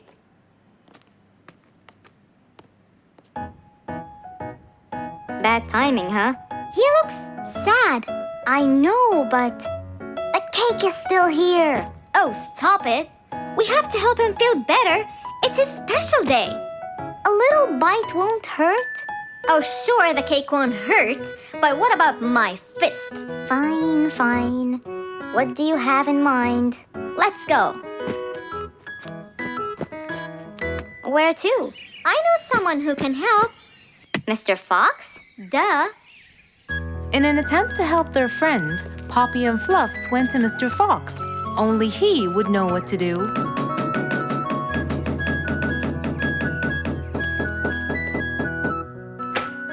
Hey, Carrots. Do you have any lemonade, Mr. Fox? I stopped apologizing for his behavior long ago. You know, Fluffs, he's just Fluffs. It's okay. Come in. Are you sure it's all right? Positive. It's always the right time. It's Roo's birthday, and he's pouting. He's bored with the same birthday routine every year. So we want to make him something different this year. Can you help us? Yeah. Unbelievable. You'd think I'm quite believable if you tasted this lemonade. It's awesome. Any ideas, Mr. Fox? What do you guys say I help you throw him an extraordinary party with a magic show? A magic show? But who's gonna perform the magic tricks? You guys will. I'll teach you. This is the best idea ever. I agree. We'll also bake him a cake. But he says cakes are boring. I can assure you, this one he will like. Sounds like the perfect plan. All right, first, let's bake the cake. It wasn't a very easy task, But all three of them worked hard to make this the best day ever.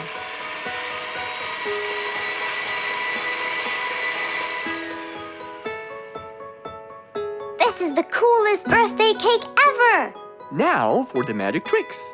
We need a bottle of water left in the freezer for around 2 hours and a plate full of ice. We'll also need some food coloring and soda. I'll get the color blue. I'll get the green and the yellow. And I think I'll get the red. We are all set now, I think. Not yet. What else do we need? Invisible ink. Huh? Fluffs and I will pour it over everything, including ourselves. And you, Pops, will give Roo this magic glitter. When he sprinkles it, everything will become visible. Cool. Let's go.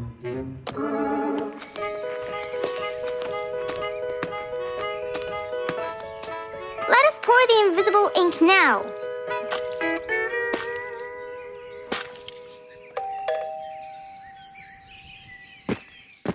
Hey, Roo! Hey, What are you doing? just sitting here, bored. Well, not for long. Yeah, right. Well, think again. Happy birthday. What's this? You have to sprinkle it around to find out. Where? First, on the table. Wow! How did you do that? It's a donut cake! Now try sprinkling all around. This is impossible! It's the coolest thing ever! It's not over yet.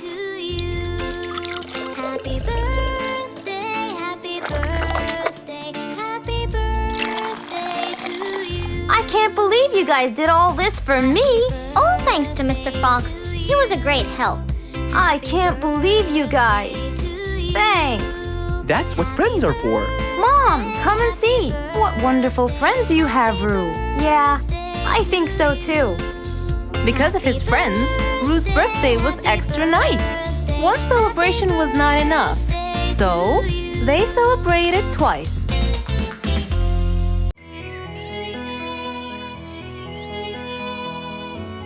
It was a very fine day. In the beautiful month of May, Mr. Fox decided to go for a walk.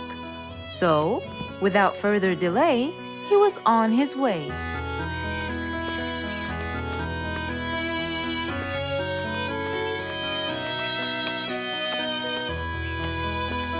While Mr. Fox was walking, enjoying the sun and the trees, he heard a quarrel at a distance and someone saying, Stop! Please!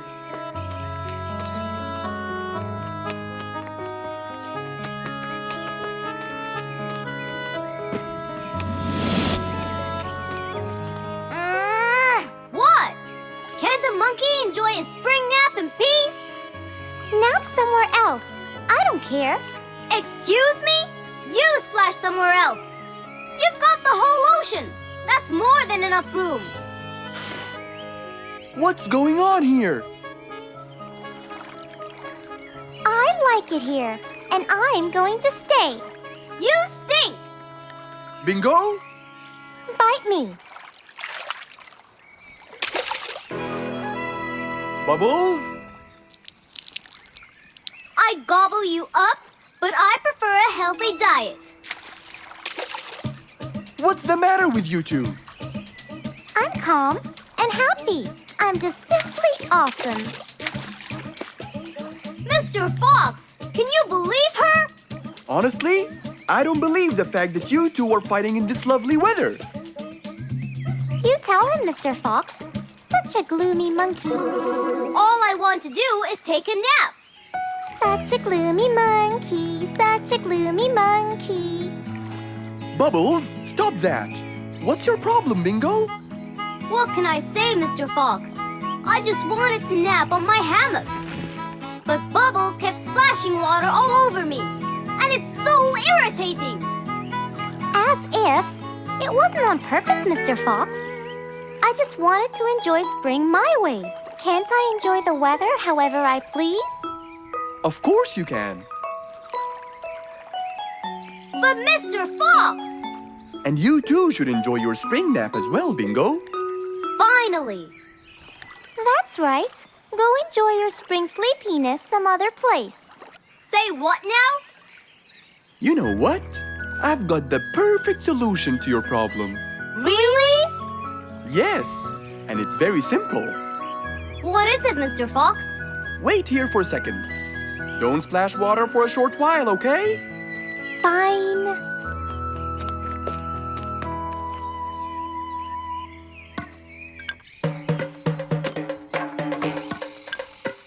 The hammock was very close to the lake. That's why Bingo got water all over him every time Bubbles splashed. But Mr. Fox wasn't gonna let them fight. He had the perfect solution for both their plights. What are you doing, Mr. Fox? Wait and see for yourself.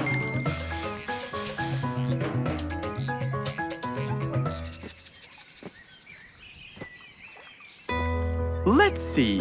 First, we'll untie the hammock. 1, 2, 3, 4, 5. Now, we'll go a few more steps up and tie the hammock again. Here's good. There you go. Try it now, Bingo.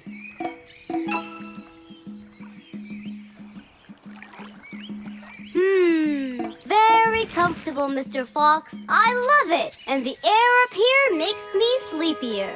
Bubbles, give me your biggest splash. Whoa! Ha ha ha ha ha. Whoops. Sorry, Mr. Fox. Don't worry about it. I feel fresh. Mr. Fox's work was done. First there was trouble, now there was none. For there was indeed no better deed than rushing to help a friend in need.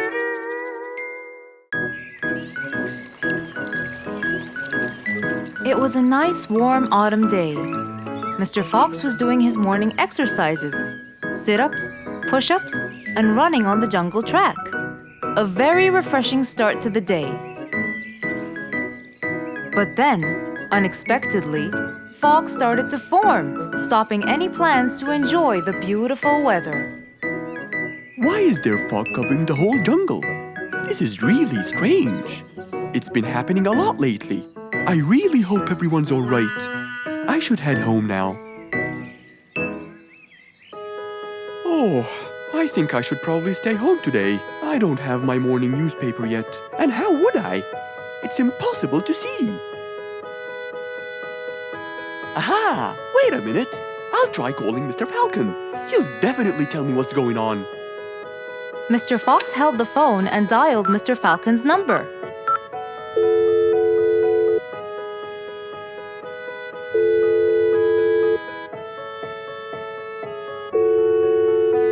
Oddly enough, there was no answer. I guess he's not home. Maybe I can reach him on his walkie-talkie. As Mr. Fox went to look for his walkie-talkie, he heard a loud knock on the door. Huh? I thought everyone stayed home in this weather. Who could it be? Puzzled, Mr. Fox went to open the door. He was taken by surprise. It was Jack the horse. He stood there holding a briefcase and looking smart. Jack was a very busy business horse. He was always rushing to keep a tight schedule. But today, something seemed off. He looked like something was bothering him. Oh, Jack, what a nice surprise! It's been a long time since we met. How have you been? Come in. Thank you, Mr. Fox. But I don't want to waste any more time. I'm on a very tight schedule. Of course. Can I bring you... I don't have time. I just needed to talk to you urgently, Mr. Fox. Have a seat, please. And as you know, time is money. Wait. Hold on. First, tell me how you managed to get here in this bad weather. There's no time. I'm so busy, and I need your help with something important. All right, tell me what's the matter. Well, it all started last week. After long and weary negotiations, I won a bid for a gold mine located in the eastern part. Long story short, a gold mine obviously contains gold. But no matter how hard I looked, I found nothing but dirt. I was really frustrated. I was disappointed, and I knew that buying the mine was a mistake. What do you think, Mr. Fox? That's really strange. That mine is widely famous for its gold. I have an idea. We go there now and see what we can do.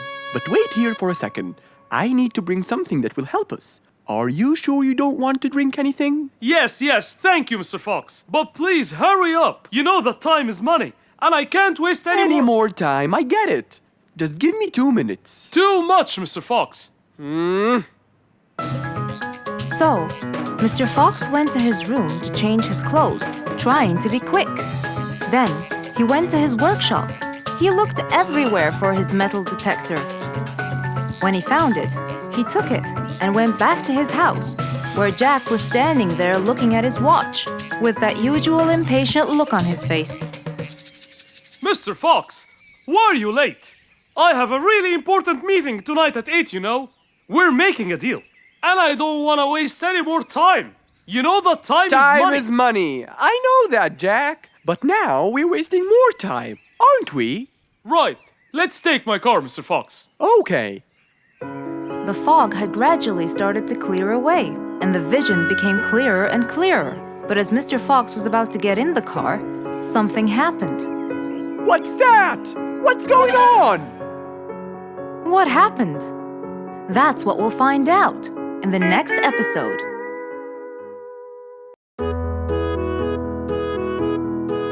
Mr. Fox was known for his kindness in helping others. Everyone went to him for advice, even Woody, the jungle carpenter. After being assigned the task of building a really big ship, he went to Mr. Fox, seeking his wisdom. Mr. Fox listened carefully to what Woody had to say, and in turn, promised to help him. He started a research on shipbuilding, and after hours and hours of hard work, he finally got it. Yes! I've got it! But there is something I need to check first. Mr. Fox went for a walk in the jungle, looking carefully at every tree on his path. Then he stopped in front of one and said, Yes! That's the one! Immediately, Mr. Fox took a paint bucket. He wanted to mark the tree, so he wouldn't forget which one it was. After that, he got into his car and drove off.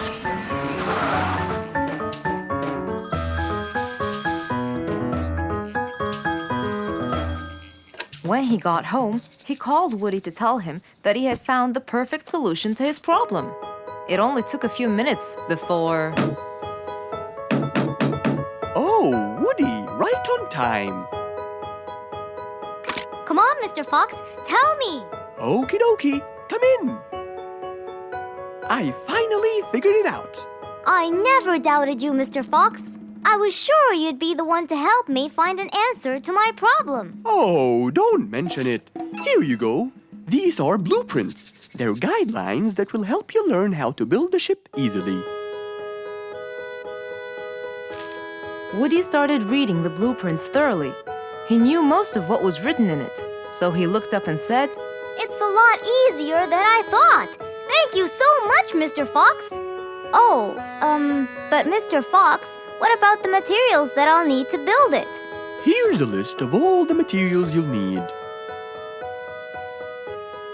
And what about the kind of wood I should use, Mr. Fox?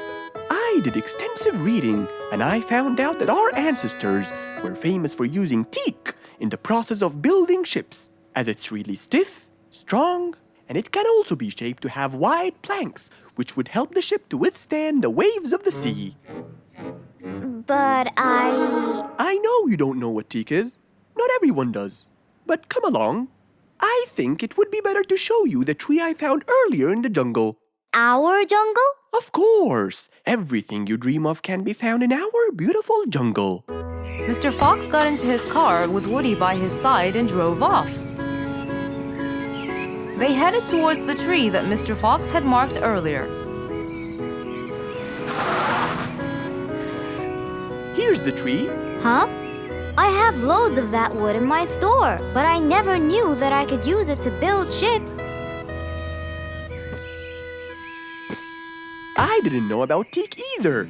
But with a little bit of research, everything is open to you, my friend. Mr. Fox, I can't thank you enough. I'm really happy right now. I'll never forget what you've done for me. It's my pleasure, Woody.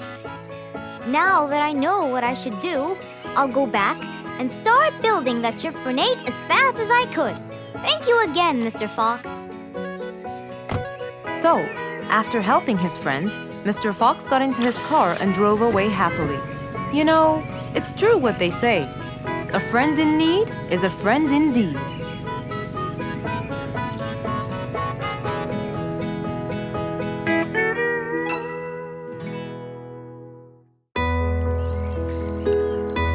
Rose stood in front of her painting stand, holding a few colors in her hand. But things weren't going as she planned. I think I should just paint the pig blue. No, wait. Maybe this will do. Maybe I should just take some of the pink color on my feathers.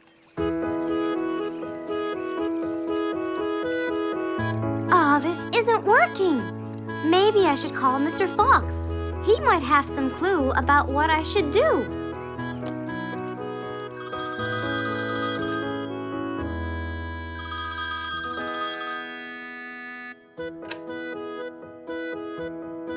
Hello? Hello, Mr. Fox. It's me, Rose. Oh, hello, Rose. How are you? I'm fine, Mr. Fox, but I do need your help with something. Do you think you could come and meet me? I'm at my usual painting place. Sure, I'll be right there. So, without a moment to lose, Mr. Fox got ready, got into his car, and drove off to where Rose was painting.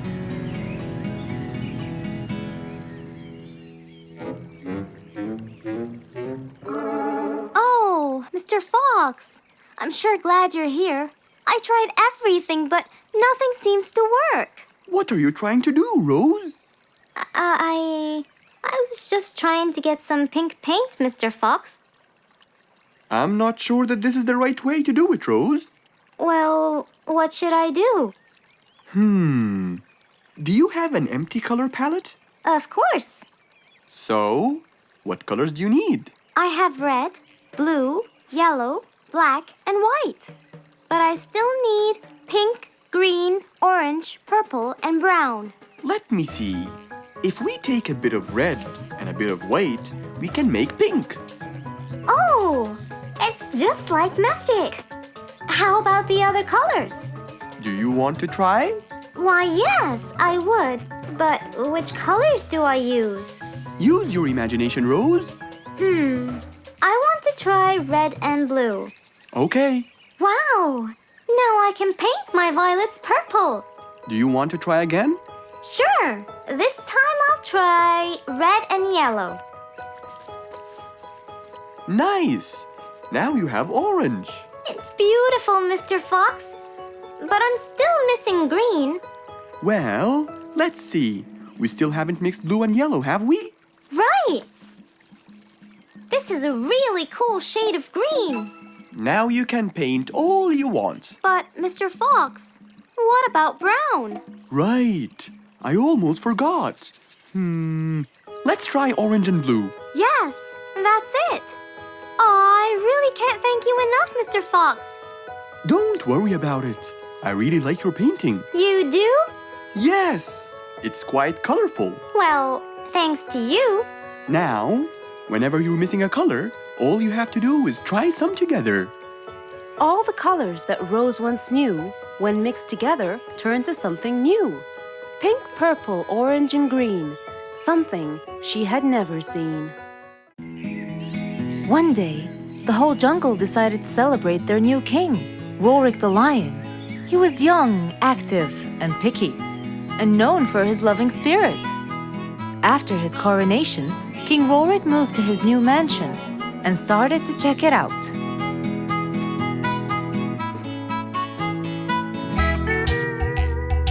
Great, and that's my throne, right?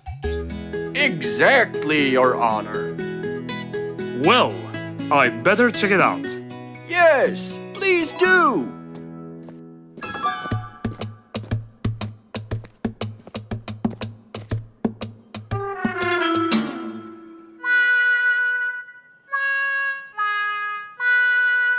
Ah, timber! That's too uncomfortable. But, Your Honor, it was made especially for you. Not good enough. With a sad look on his face, Timber went to call Mr. Fox and ask him for help. Meanwhile, Mr. Fox had just finished his morning exercises and was heading back home.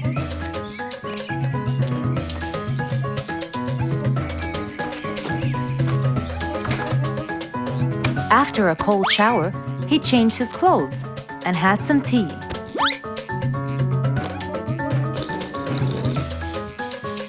Then, he quickly read about the king's coronation in the newspaper.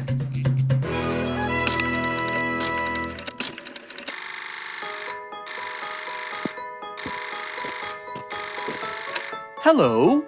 Hello, Mr. Fox. Can you please, Hello, Mr. Fox. This is Rorik. Oh, hello, Your Highness. How may I help you? I need you to come immediately. There's a huge problem, and I'm pretty sure that you're the only one who can help. I'll be right there. So, Mr. Fox quickly took his keys, hopped into his car, and drove towards the king's manor.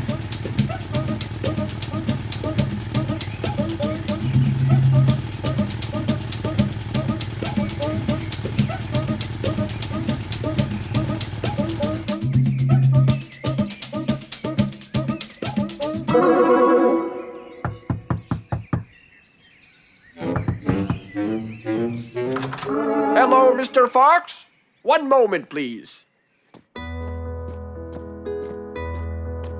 Your Majesty, Mr. Fox has just arrived outside requesting an audience. Of course. Let him in. Come in, Mr. Fox. His Majesty is waiting for you. Good morning, Your Highness. What seems to be the problem? Oh, Mr. Fox. Good, you came quickly. Always at your service.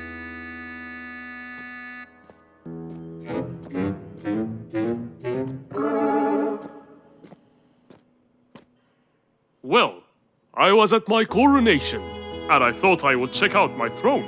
But unfortunately, I felt too uncomfortable. Can you believe that I'm gonna rule the jungle on an uncomfortable throne? But I hear it was carved out of the best kind of stone. But it still hurts my back. Oh my! Anyway, I've decided to design my own throne. What a great idea! But I need your help to make it as soon as possible. It will be my pleasure, Your Highness.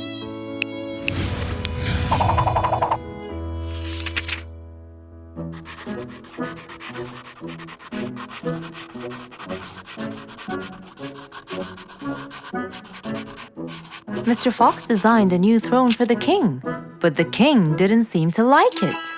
I know just the thing for you. Mr. Fox took his tape measure and got to work. He took measurements and made estimations. This wasn't going to be easy, but Mr. Fox was gonna give it a try anyway. He hopped into his car and took off for the jungle store.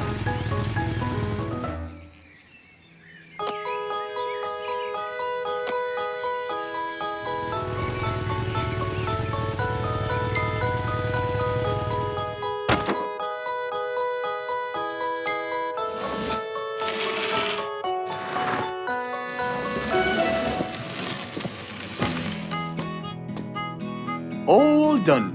Can you please try it now? Wow! That's exactly what I wanted. Glad you liked it, Your Highness.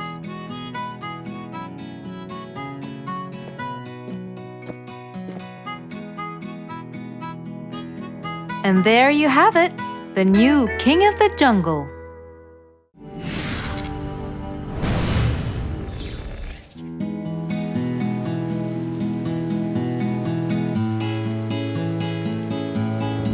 One stormy winter night, when most of the animals stayed warm in their beds and turned off the lights. There was thunder, there was lightning, and Woody the Woodpecker found it frightening. He knew he was in trouble, for his house will soon become rubble.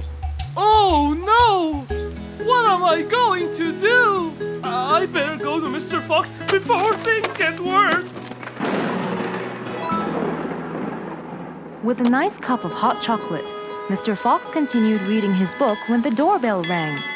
It was winter. No one would walk in the rain unless they had a complaint.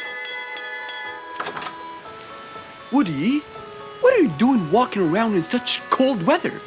Hurry, come in.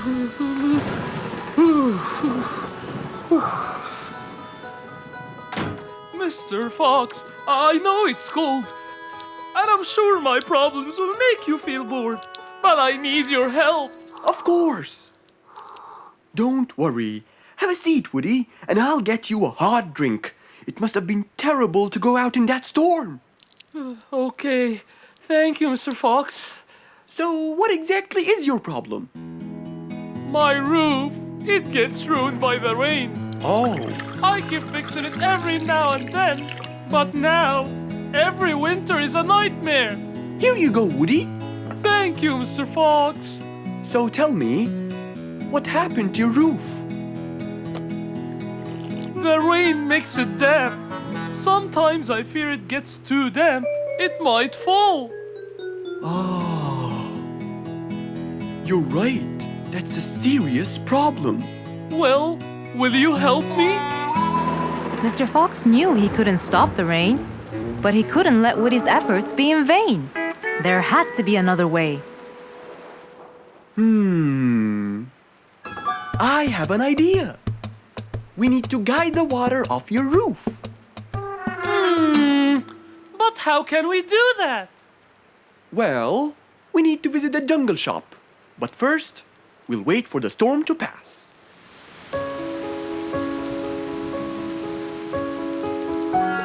Finally, the storm faded away, revealing a bright, warm, sunny day.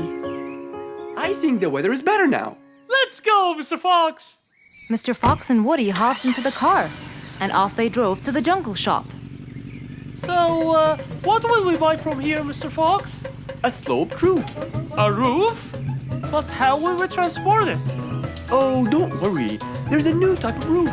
They sell them like, pieces of a puzzle. Oh, that's smart! Yep.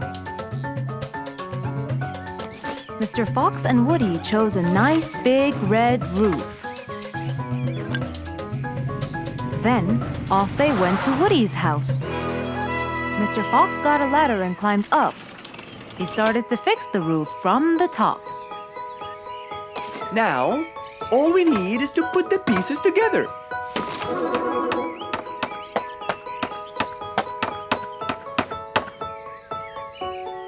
All done. I'm coming down. Wow! It looks great!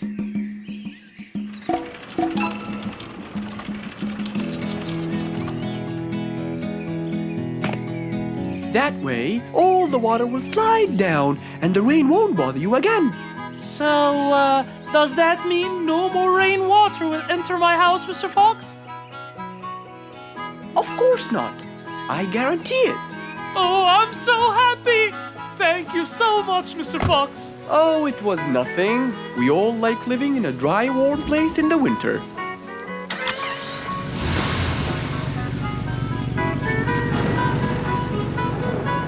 Woody thanked Mr. Fox, for now he could enjoy the warmth and comfort of his house.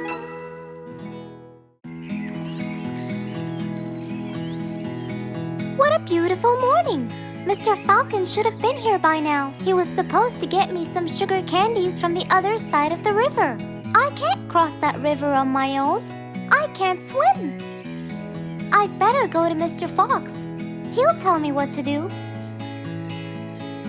And since Mr. Fox helped many more, she went to him and knocked on his door.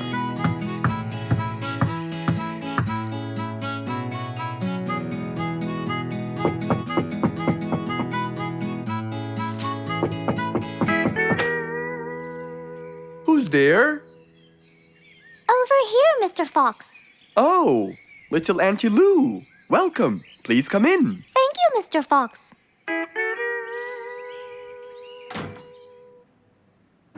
What can I do for you? Mr. Fox, my problem might seem small, and I know how busy you are, but Don't worry, Auntie Lou. Whatever it is, we'll find a solution. Tell me, what's bothering you? Sugar candies. Sugar candies? But you love them. Yes, Mr. Fox, I do. That's the problem. The only place I can find them is by the other end of the river side, and I don't know how to swim. Well, how did you get them before? I had some friends who would cross the river and bring me some candies with them. But I can't wait for them to go every time. I want to be able to get them myself. I see. So you want a way to cross that river by yourself? Yes. Do you want to learn how to swim? Impossible. I'm so afraid of the water. It's my worst nightmare. Isn't there any other way, Mr. Fox? Sure there is. Let me think. Mr. Fox thought quickly and without delay, for there was already another way. He'll build a bridge for Auntie Lou, so she could cross whenever she wanted to. Little Auntie Lou, how wide is that river? Very wide, Mr. Fox. It won't be easy, but let's go. Into the workshop ran Mr. Fox. He grabbed some wood and his toolbox. He put them in his Jeep and hopped inside. Then he and Auntie Lou went for a ride.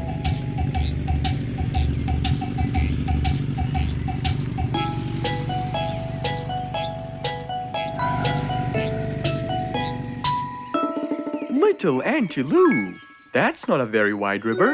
But it is to me, Mr. Fox. You're only saying that because you're too big. Maybe you're right. Little Auntie Lou, let's get started.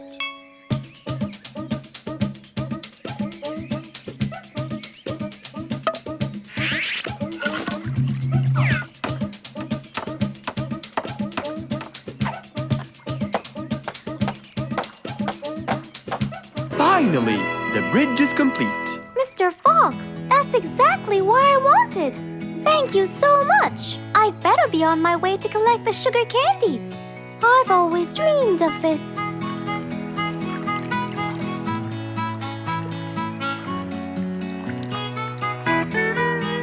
Enjoy the candy, little Auntie Lou. After giving his friend a happy end to the day, Mr. Fox took his car and carefully drove away.